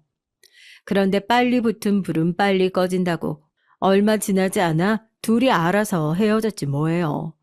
한밤중에 목이 말라서 물을 마시러 주방에 갔더니 아들이 식탁에서 잘 마시지도 못하는 술을 진탕 마시면서 청승을 떨고 있더라고요. 직감적으로 여자친구랑 무슨 일이 있구나 싶었는데 정말 그렇더라고요. 수연아, 너 왜 그래? 무슨 일 있어? 혹시 여자친구랑 무슨 문제라도 있니? 엄마, 우리 헤어졌어. 걔가 바람 피워서. 아들 말을 들어보니 사귀고 있던 여자친구가 같은 과 선배랑 바람이 나서 헤어졌다는 겁니다. 세상에 둘도 없는 운명이라고 할 땐 언제고 바람이 나다니요. 어찌나 어이가 없던지 그래도 슬퍼하는 아들을 모른 척할 수 있나요? 저는 아들에게 다음에는 그 애보다 더 좋은 사람이 나타날 거라고 위로해 줬습니다. 그리고 아들의 결혼 소동은 이렇게 막을 내리는가 싶었죠. 하지만 이후에도 아들은 몇 번이나 집에 여자친구를 데리고 왔고 그때마다 결혼하고 싶다고 말해 저를 놀라게 했어요. 그런데 문제는 단 한 번도 제대로 된 여자를 데려온 적이 없다는 겁니다. 물론 아들이 데려온 여자들은 하나같이 얼굴도 예쁘고 성격도 괜찮아 보였어요. 하지만 겉만 멀쩡하면 뭐합니까? 정신머리가 제대로 박힌 애들이 아무도 없는데요. 이때 가장 놀랐던 건 아들이 술집에서 일하는 여자애를 사귀었을 때였어요. 어린 나이에 남들처럼 돈을 벌 생각을 안 하고 술집에서 술 따르며 돈을 번다는데 아들은 그것도 모르고 사귀다가 나중에 알게 돼선 울고불고 난리가 났습니다. 엄마, 내가 걔한테 술집 안 나가면 안 되냐고 했더니 걔가 자기를 사랑하면 자기를 좀 이해해달래. 그리고 자기가 술집 나가는 게 싫으면 나보고 용돈을 달래. 용돈 주면 안 나가겠다고. 엄마, 나 어떡하지? 그걸 말이라고 해. 아휴, 어떡하긴 뭘 어떻게 해. 당장 헤어져야지. 그때 저는 그만 참지 못하고 아들의 등을 때리고 말았어요. 아들은 제 말에 정신이 번쩍 들었는지 얼마 안 가 헤어지더라고요. 그쯤 되니 비로소 깨달은 게 있었습니다. 아들 녀석이 제 생각보다 사람 보는 눈이 없어도 너무 없다는 걸요. 이대로 두면 평생을 가도 아들이 제대로 된 여자랑 결혼하지 못하겠다 생각이 들었죠. 결국 저는 이 문제로 아들을 크게 혼냈습니다. 너는 도대체 누굴 닮아서 이렇게 여자 보는 눈이 없는지 모르겠다. 너 이 시간 이후부터 엄마가 보고 괜찮다고 허락한 여자랑만 결혼을 생각해. 알겠어? 그날 이후 아들은 제 말 때문인지 아니면 그동안 사귀었던 여자친구들에게 대여서 그런 건지 학교를 졸업할 때까지 결혼 얘기를 꺼내지 않았고 여자친구랍시고 집으로 여자를 데려오지도 않았어요. 대학교 졸업 후 아들은 좋은 회사에 취직해서 회사 생활을 시작했습니다. 그런데 취직하고 나서도 한동안 여자 소식이 없어서 이제는 아예 결혼을 못하는 게 아닌가 걱정이 들더라고요. 아들에게 넌지시 요즘은 사귀는 사람이 없냐고 물어봤더니 아직 회사 신입이라서 일이 바빠 그럴 생각이 없다고 하더라고요. 그렇게 되었으니 이제 본인이 알아서 잘 가려가며 사귀겠지 생각하면서도 속으로는 못내 걱정이 좀 커질 때쯤 아들이 여자 한 명을 집에 데려온 게 아니겠어요? 물론 예전처럼 대뜸 데려온 건 아니었습니다. 데려오기 며칠 전 아들이 조심스럽게 말하길 사실 사귀는 여자가 있다는 겁니다. 엄마, 내 여자친구 정말 너무 좋은 사람이야. 나 이번에는 그 사람이랑 꼭 결혼하고 싶어. 그래서 말인데 집에 데려와도 돼? 아들 말에 허락이야 했지만 사실 저는 큰 기대를 하지 않았어요. 기대보다는 걱정이 컸죠. 저와 남편은 아들이 데려온 여자가 제발 평범하고 정상적인 여자이기만 하면 더 바랄 게 없다고 생각할 정도였습니다. 그런데 아들이 집에 데려온 여자를 보고 저는 엄청나게 놀라고 말았어요. 제 걱정과 달리 아들이 집에 데려온 여자가 생각보다 너무 괜찮더라고요. 안녕하세요. 처음 뵙겠습니다. 저 수연 씨와 교제 중인 이예린이라고 합니다. 여자가 얼굴도 예쁘장하고 예의도 참 바르고 목소리까지 좋더라고요. 그리고 결정적으로 이전에 아들이 데려왔던 여자들과 분위기가 차분한 게 좀 많이 다른 것 같았어요. 사회생활을 하다 보면 사람 보는 눈이 좀 자란다더니 아들의 사람 보는 눈도 조금은 나아진 것 같아 마음이 놓였습니다. 아유, 만나서 반가워요. 우리 아들이 이렇게 예쁜 아가씨랑 사귀고 있을 줄은 몰랐네. 그래, 둘이 어디서 만났니? 얼마나 사귄 거야? 우리 회사에서 자주 회식하는 식당이 있는데 거기서 처음 만났어. 그때 식당에 사람이 엄청 많았거든. 근데 그 많은 사람 사이에서 나랑 예린이 눈이 딱 마주친 거야. 꼭 운명처럼 말이야. 그래서 내가 번호라도 물어볼까 고민하고 있었는데 예린이가 먼저 나한테 번호를 물어보더라고. 그래서 그때부터 연락하다가 사귀기 시작했지. 이제 6개월째야. 네, 맞아요. 그날 그 식당에서 수연 씨가 제일 잘생기고 멋있어서 눈을 뗄 수가 없었어요. 그래서 번호를 안 물어보면 후회할 것 같아서 안 물어볼 수가 없었어요. 그러면서 둘이 서로 손을 꼭 잡고 사랑스럽게 바라보는데 확실히 결혼한답시고 다른 여자아이들을 데려왔을 때와는 분위기가 달랐습니다. 게다가 들어보니까 부모님은 두 분 다 대학 교수였고 본인 학력도 좋고 다니고 있다는 회사도 현재 아들이 다니는 회사와 비슷한 수준이었어요. 정말 어디 하나 빠지는 곳 없이 너무 좋은 조건의 여자였죠. 나야 예린 씨 같이 예쁘고 좋은 사람이 우리 아들이랑 결혼해 준다면야 더 바랄 게 없죠. 그런데 수연아, 너 예린이 부모님께 인사는 드렸니? 네, 물론이죠. 엄마, 예린이 부모님께서도 우리 결혼 허락하셨어요. 그렇다면야 뭐 더 미룰 것도 없지. 그럼 바로 상견례 합시다. 예린 씨 부모님께 말씀드려서 양가 다 괜찮은 날짜에 맞춰서 하자고 말씀 좀 전해줘요. 아들과 예비 며느리는 우리 부부의 허락하에 매우 기뻐했어요. 그때부터 아들은 여자친구랑 천천히 결혼 준비를 하기 시작했습니다. 그리고 예비 며느리의 부모님이 결혼에 얼마를 보태주기로 했다느니 혼수는 얼마 정도를 해올 거라느니 점점 자세한 얘기를 전하곤 했죠. 그런데 예비 사돈 쪽에서 지원해준다는 금액이 생각보다 많이 컸어요.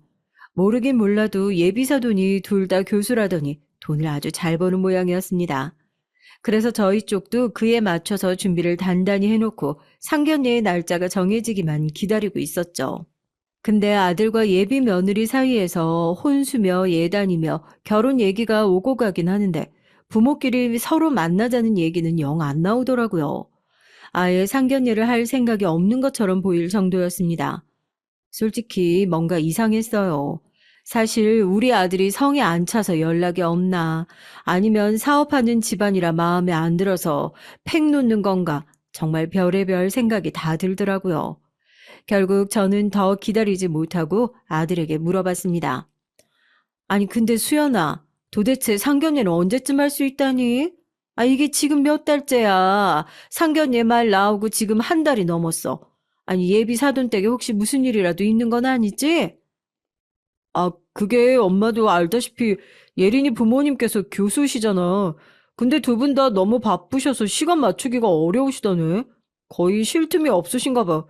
예린이 말 들어보니까 예린이가 어렸을 때도 두 분 다 너무 바쁘셔서 온 가족이 다 같이 밥 먹어본 적이 없을 정도래.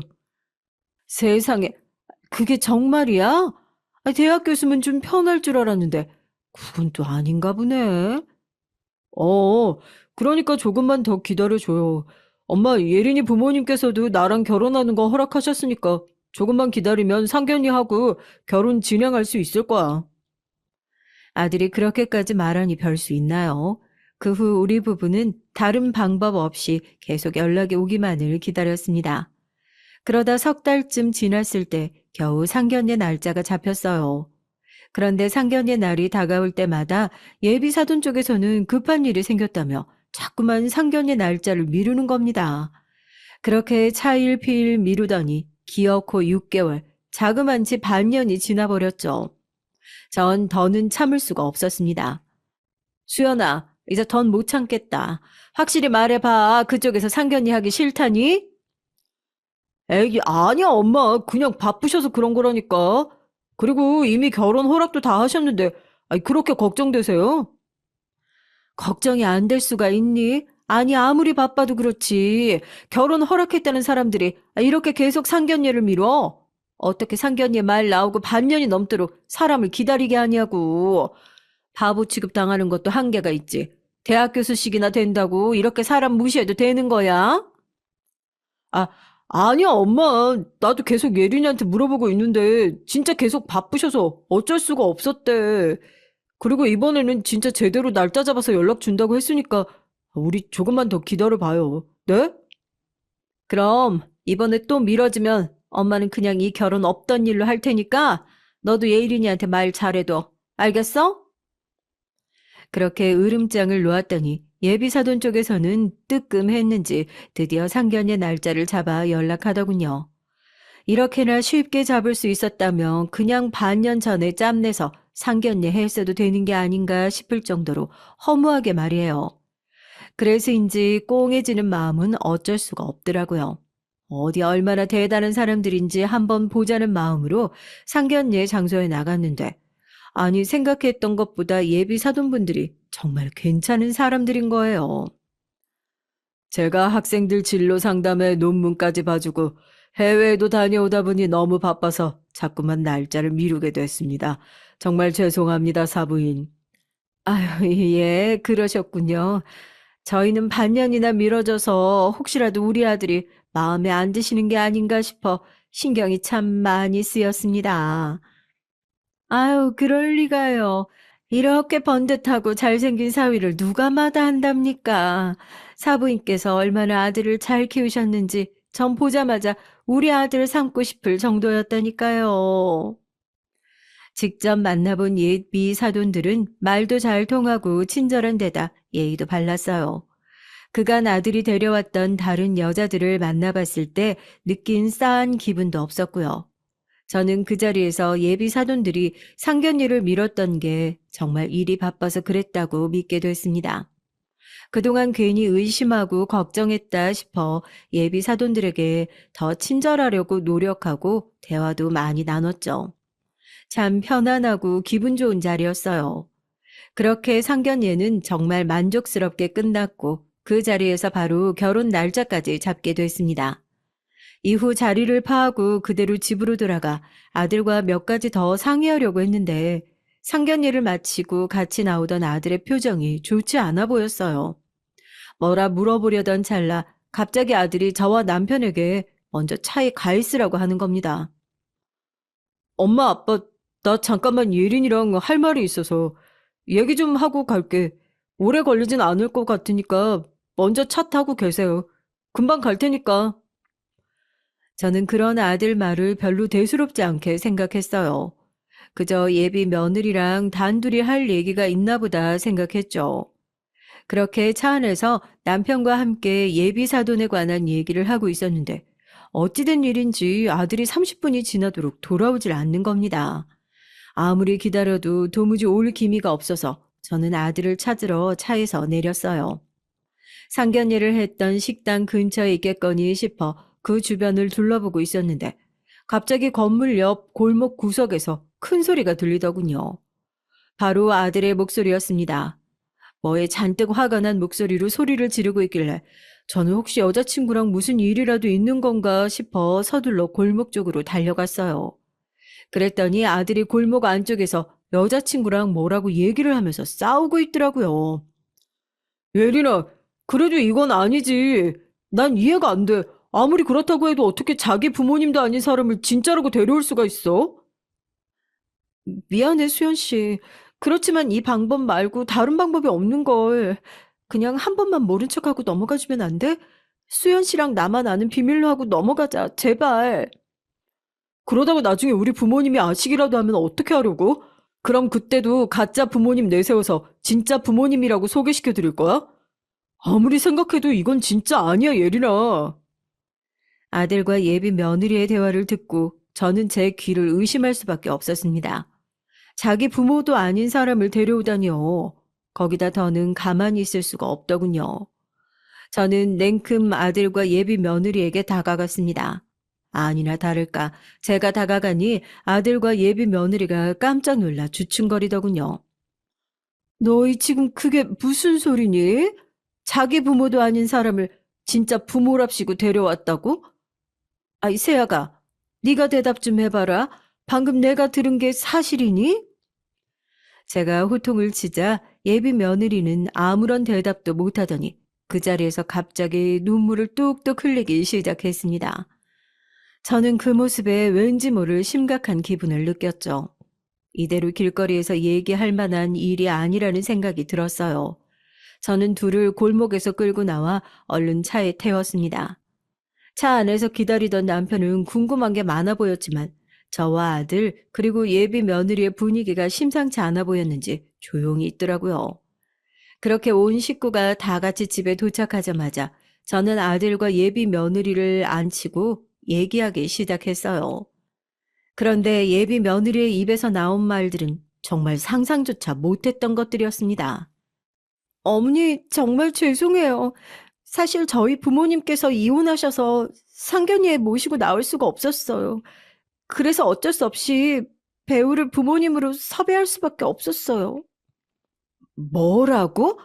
아니, 그럼 오늘 만난 분들은 진짜 사돈이 아니라 가짜였다는 거니?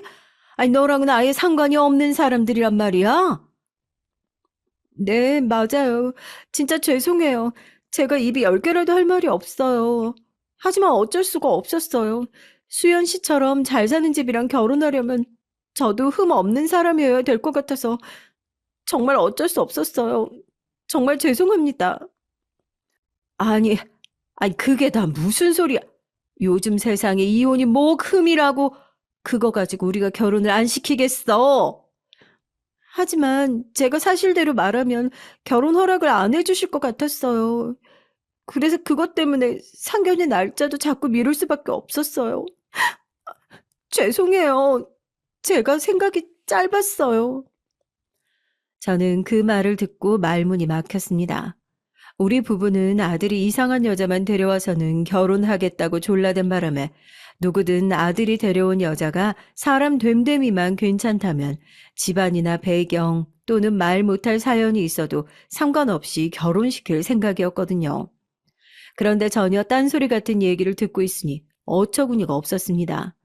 물론 100번 양보해서 저희 생각을 말한 적 없으니 예비 며느리가 오해할 수도 있다 생각했죠. 그렇게 생각하고 넘어가기에는 뭔가 탐탁지 않았습니다. 그럼 네 부모님께서 두 분 다 대학 교수라고 한 건 맞는 거니? 아니면 그것도 거짓말이야? 네, 사실은 그것도 거짓말이었어요. 뭐? 그것도 거짓말이야? 아, 세상에. 그래, 직업 말하기 어려운 거야 있을 수 있지. 아니, 그런데 아무리 이혼 중이라고 해도 한 분 정도는 상견례에 나오실 수 있는 거 아니니? 그게 두 분 다 연락이 잘 안 돼서 모시고 나올 수가 없었어요. 그리고 저희 부모님 직업이 변변치 않은 게 밝혀지면 결혼을 물으실 것만 같았어요. 죄송해요. 어머님, 아버님, 제가 너무 수연 씨랑 결혼하고 싶은 마음이 커서.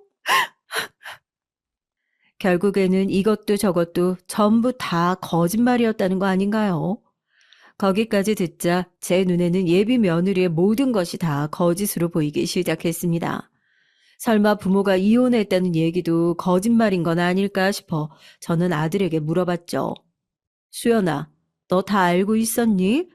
그보다 그럼 너는 예린이의 진짜 부모님이랑 만나는 본 거야? 어, 딱 한 번 만나봤어. 예린이 아버님이랑. 그래? 그럼 그분은 어땠니? 일은 뭐 하시는 분이고? 제가 사돈의 직업에 관해 물어보자 갑자기 아들이 우물쭈물 말을 잘 못하더군요. 제가 답답한 마음에 몇 번 더 아들을 채근하자 그제야 아들이 힘겹게 입을 열었습니다. 그게 예린이네 어머니께서는 연락이 안 되셨고 아버님은 그때 막 교도소에서 출소하셔서 딱 한 번 만나본 거라 지금은 무슨 직업을 가지고 계신지는 몰라. 뭐, 뭐라고? 교도소? 저는 순간 정신이 아득해지더라고요. 솔직히 예비사돈의 직업이야 상관없었습니다. 변변찮은 직업이면 또 어떤가요? 그렇다고 이렇게 딸아이를 잘 키운 분이라면 사돈 몇 개와는 상관없을 거라고 생각했는데 교도소라니. 제가 입을 벌린 채 아무 말도 못하자 옆에서 같이 얘기를 듣고 있던 남편이 먼저 말을 꺼냈습니다. 아무래도 이 얘기는 세아가 네 진짜 부모님과 얘기를 해야 할 듯 싶구나. 두 분 중 누구라도 괜찮으니 일단 계속 연락을 취해보고 연락이 닿으면 꼭 한번 뵙자고 말씀드려라. 그렇지 않으면 이 결혼은 아무래도 안 될 듯 싶구나. 남편의 말에 예비 며느리는 당황한 듯 보였어요. 하지만 진짜 부모가 누군지도 모른 채 결혼시킬 수는 없는 노릇이잖아요. 결국 그날 밤은 아무것도 해결된 게 없는 채로 얘기를 일단락 됐습니다. 예비 며느리를 돌려보내고 저는 아들에게 꼬치꼬치 캐물었어요. 우선 예비 사돈의 진짜 직업은 아는지, 그리고 왜 교도소에 들어갔는지 말이죠. 어, 예린이 아버지가 길 가던 사람이랑 싸움이 났다가 크게 다치겠대. 근데 그런 적이 한두 번이 아니어서 결국 교도소에 들어간 거라고 들었어. 그래도 너무 신경 쓰지 않아도 돼, 엄마.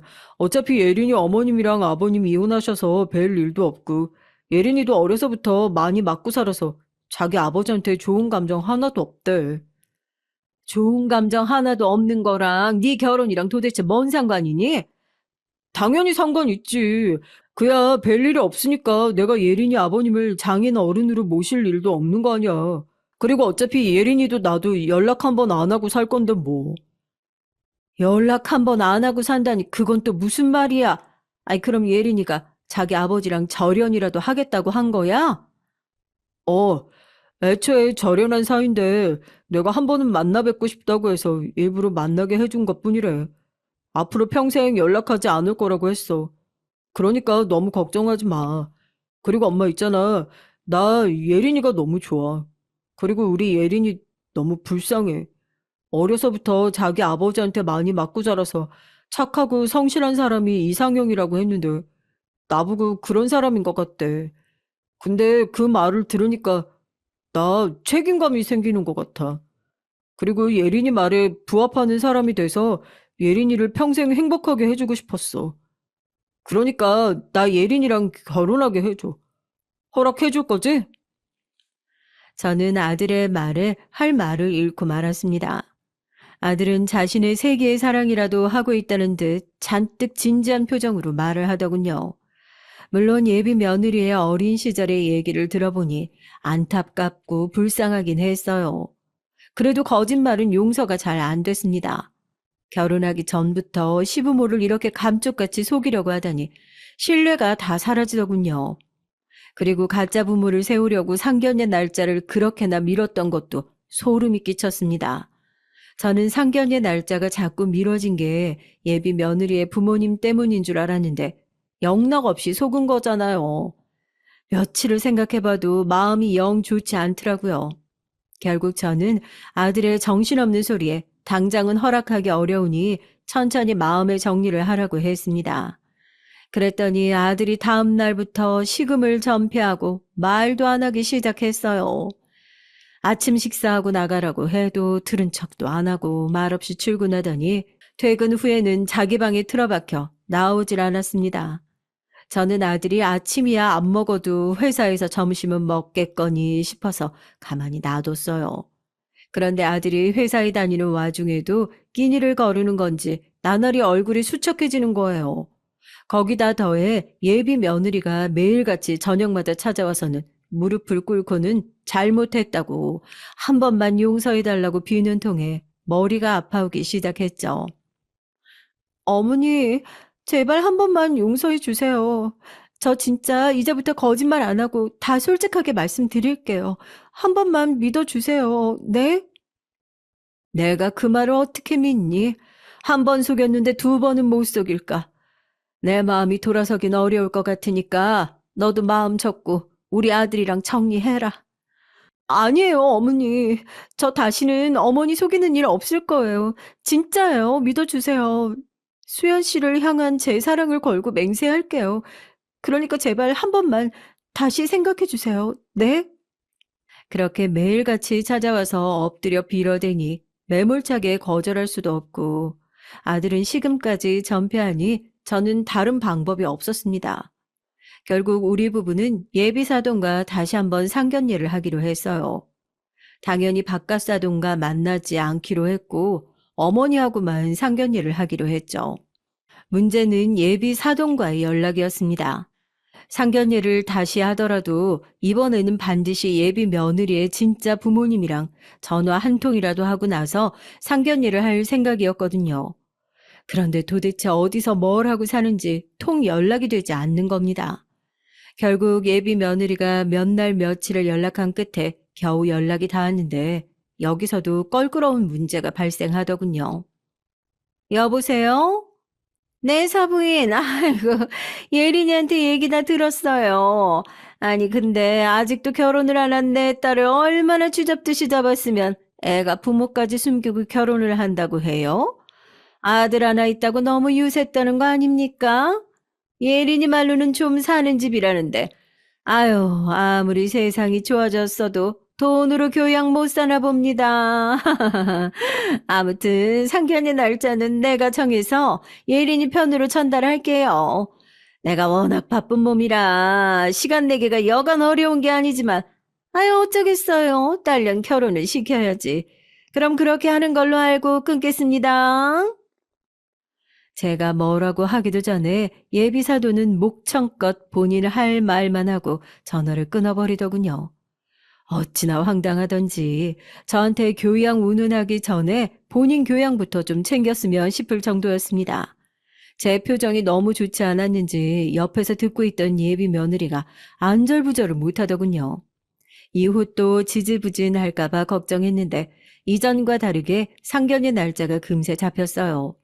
날짜를 받고 또 상견례 준비를 하는데 묘한 기분이 들더라고요. 아들 장가 한 번 안 보냈는데 상견례만 2번이라니. 게다가 마음에 걸리는 게 한두 개가 아니었죠. 여보, 사돈 말이야. 이번엔 진짜겠지? 아니, 또 어디 가서 가짜 부모라도 데려오는 건 아니겠지?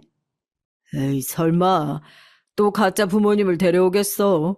이번엔 진짜겠지. 전화 통화도 했다며. 너무 걱정하지 맙시다. 별일이야 있겠어. 저는 남편의 말에 반신반의한 상태로 상견례를 하러 갔어요. 예비 사돈이 예약해뒀다는 식당에 들어가니 예비 며느리와 어머니로 보이는 사람이 나란히 같이 앉아 있더라고요. 자세히 보니 둘이 얼굴이 많이 닮은 게 이번에는 진짜 어머니를 모시고 나온 게 맞는 것 같았습니다. 안녕하세요. 아이고, 드디어 뵙네요. 저 예린이 엄마 되는 사람입니다. 아, 예, 안녕하세요. 저 수연이 엄마입니다. 처음 뵙겠습니다. 아유, 예린이한테 다 들었어요. 황당하셨죠?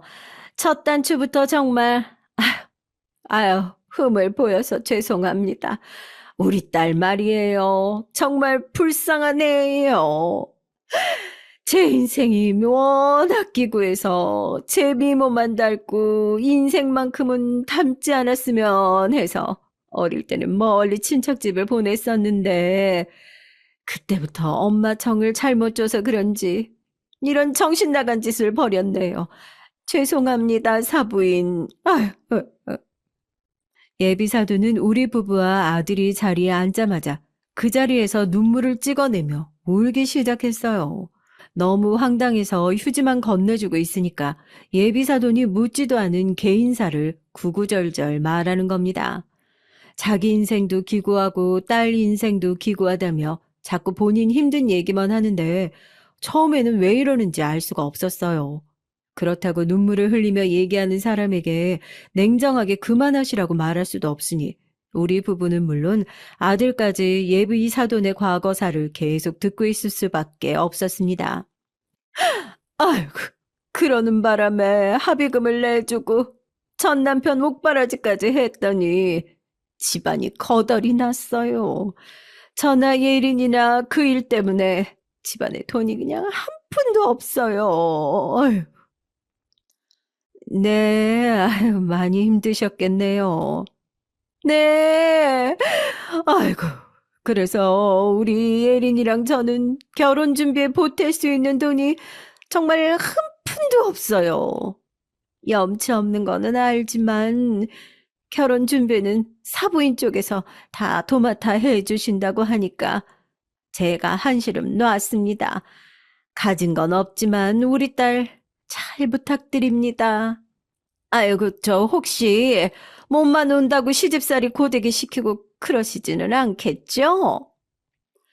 예비사돈이 그렇게 말하면서 셀쭉 웃고는 저를 쳐다보는데 순간 제정신으로 하는 말인가 싶더라고요. 우리 부부가 언제 다 도맡아 해준다고 했단 말입니까?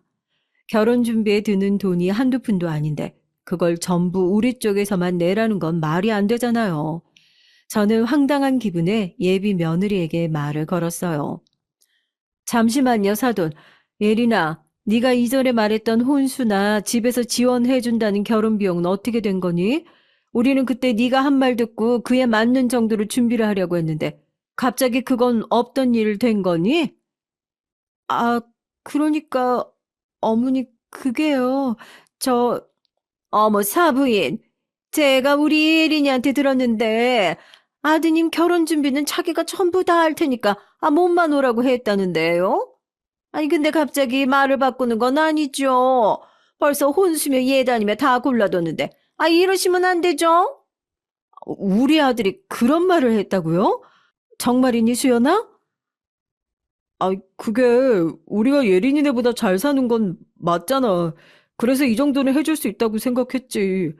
어차피 나 집도 있고 가구나 가전만 새로 하면 되는데 큰돈 들어갈 일 없잖아.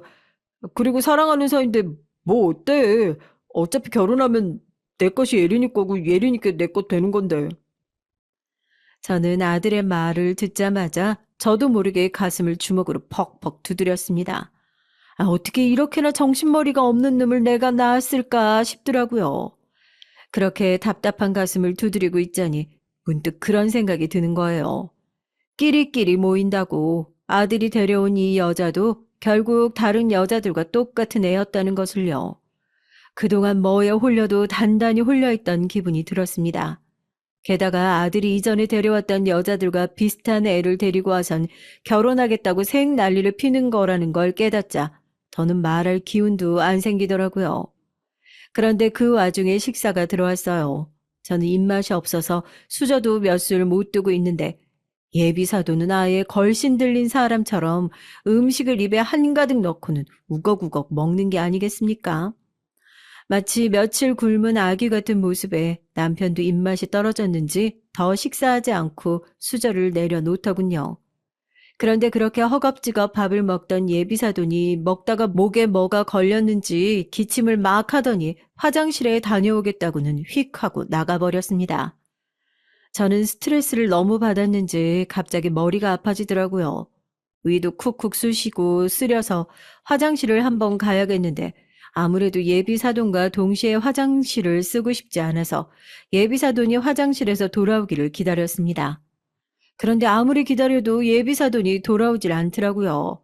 결국 저는 어쩔 수 없이 화장실로 발걸음을 옮겼어요. 그런데 거기서 예비사돈이 큰 소리로 누군가와 통화를 하고 있었습니다. 화장실에서 나오길 기다리며 살짝 얘기를 들어보니 예비사돈이 본인 딸과 우리 아들 얘기를 하고 있더라고요.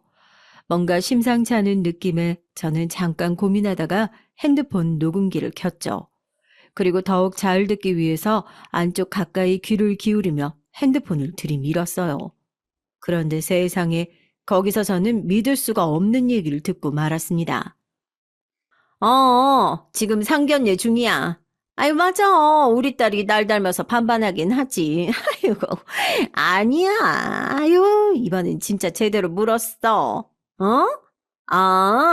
유수서 사위는 대기업 다니는 애인데 애가 맹해.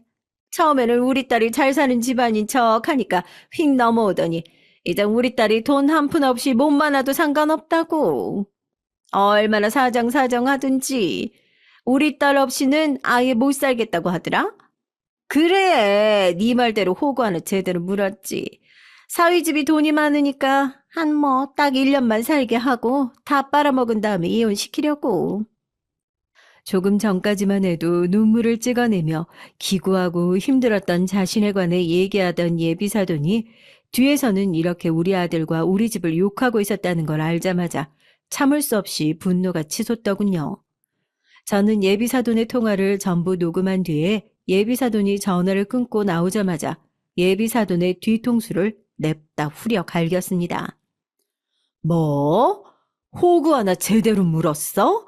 2년인 누가 네 딸이랑 결혼시키기나 한대?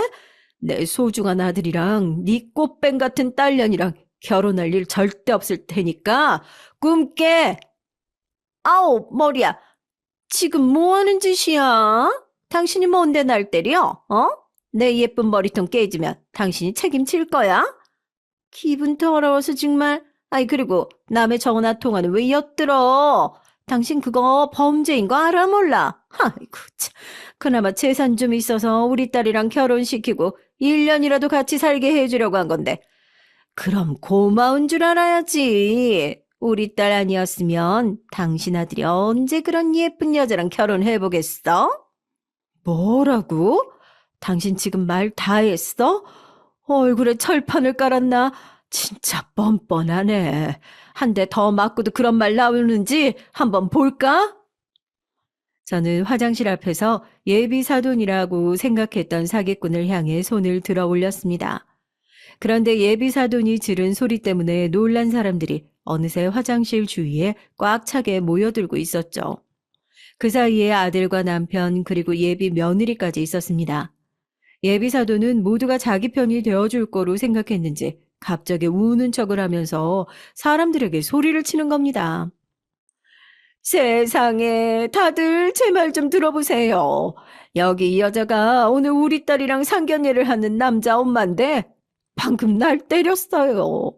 가진 것도 없으면서 자기 아들이랑 결혼 생각을 하냐면서 정신 차리라고 제 뒤통수를 후려갈겼지 뭐예요. 아이고.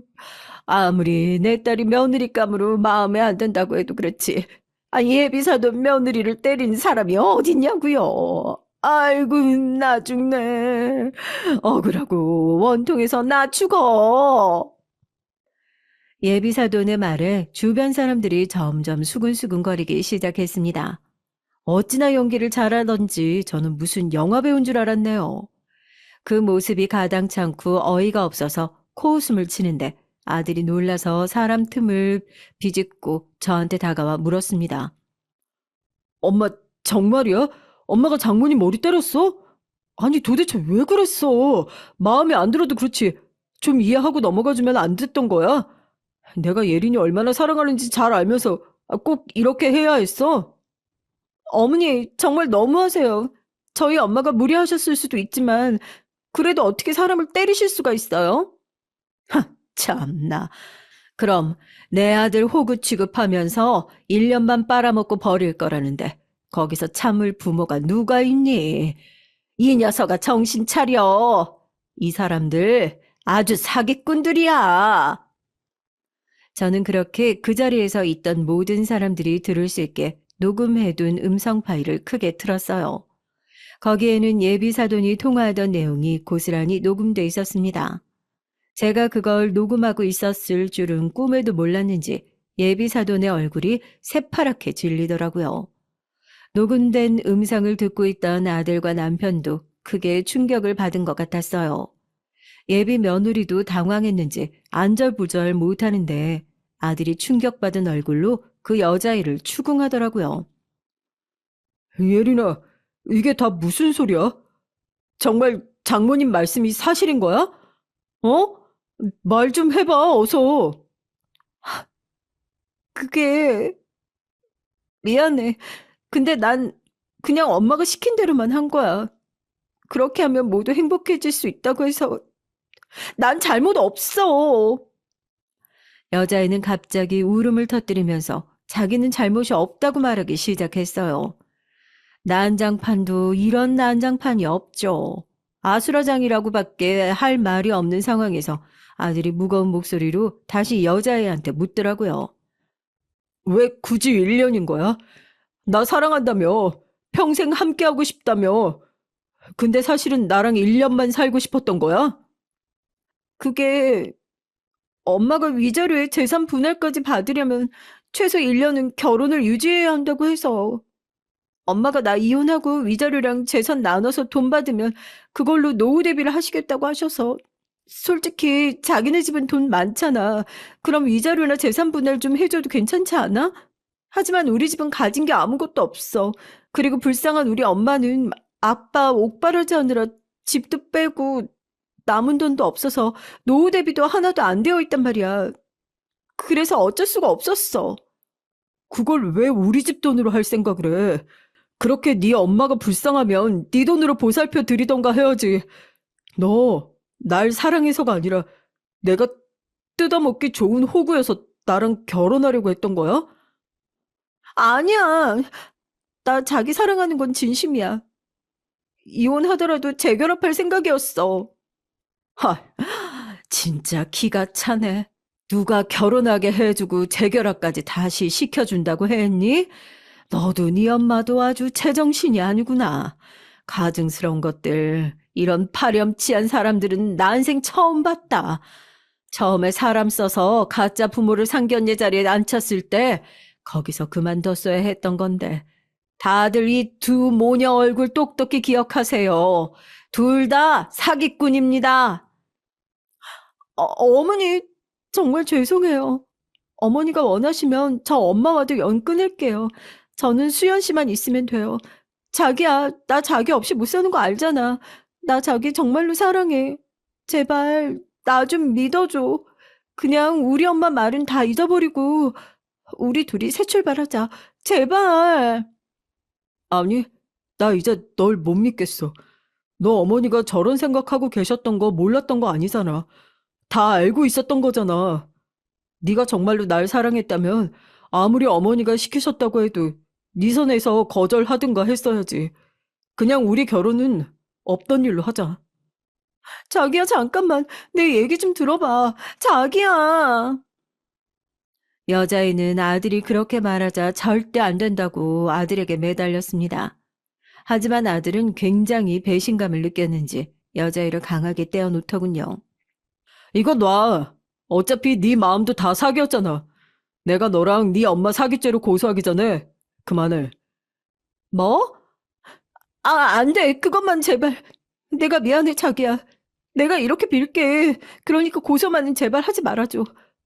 자기, 나 많이 사랑했잖아. 나도 자기 많이 사랑하고, 그러니까 우리 용서하고 잘 넘어갈 수 있을 거야. 마지막으로 한 번만 나 용서해주라.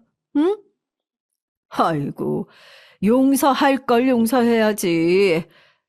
더 들을 가치도 없네. 수연아, 이제 가자. 이런 사기꾼들이랑 더는 말 섞을 필요 없어. 그리고 너, 난 우리 아들 호구 만들 생각 눈꼽만큼도 없으니까 다시는 찾아오지 마.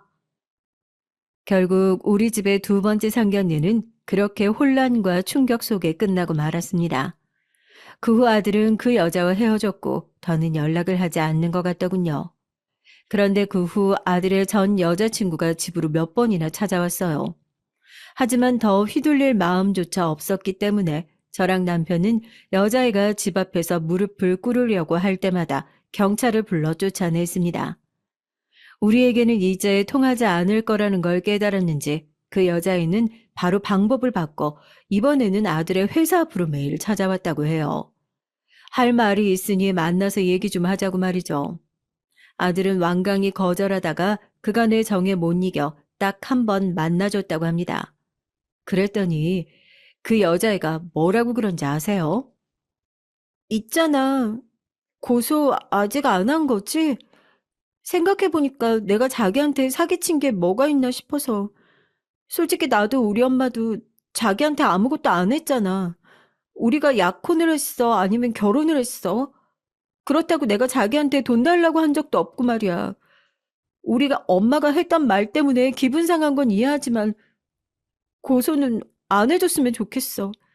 만약에 자기가 우리 엄마랑 나 사기죄로 고소하면 나 자기 무고죄로 역고소할 거야. 지금 그 말하려고 만나달라고 한 거야? 그래, 엄밀히 말하면 너랑 네 엄마랑 나한테 당장 사기친 건 없지. 하지만 사랑하는 척하면서 나 속이고 우리 부모님도 속이고 사기치려고 했던 건 맞잖아. 네 엄마 전화통화 내용이면 충분히 사기죄로 고소 가능할 것 같더라. 그래서 내일이라도 당장 할 생각이야. 억울하면 무고죄로 역고소해. 누가 이기나 한번 해보자고. 아니야. 지금 한 말은 그냥 해본 말이야. 미안해, 자기야. 사실 우리 엄마가 사기죄로 한번 교도소 갔다 오신 상태라서 이번에 또 사기죄로 고소당하면 어떻게 될지 몰라. 나 불쌍하다며. 그럼 한 번만 봐줄 수 있는 거 아니야? 우리 애정을 생각해서 제발 한 번만 봐줘. 내가 진심으로 널 사랑했을 때 넌 내 감정을 이용하려고만 했어. 근데 내가 그런 사람을 왜 봐줘야 하는지 모르겠다. 이제 다시는 나 찾아오지 마. 또 찾아오면 그때는 스토킹으로 신고할 거야. 아들은 여자애를 그 자리에 두고 회사에서 바로 퇴근했다고 하는데 그 말을 들으니 어찌나 화가 나던지 저는 아들의 얘기를 듣자마자 바로 두 모녀를 사기죄로 고소해버렸습니다. 아직 결과가 나오진 않았고 진행 중이어서 결과가 어떨지는 잘 모르겠습니다. 물론 좋은 결과가 나오면 속이 시원하겠지만 그렇지 않아도 두 모녀에게 조금이라도 두려움을 줄 수 있다면 그것만으로도 충분할 것 같긴 합니다. 두 모녀만 생각하면 아직도 치가 떨려요. 그래도 시간이 지나면 잊을 수 있겠죠. 더는 우리 가족에게 이런 일이 생기지 않고 아들이 좋은 사람을 만나 평범하게 결혼했으면 좋겠습니다.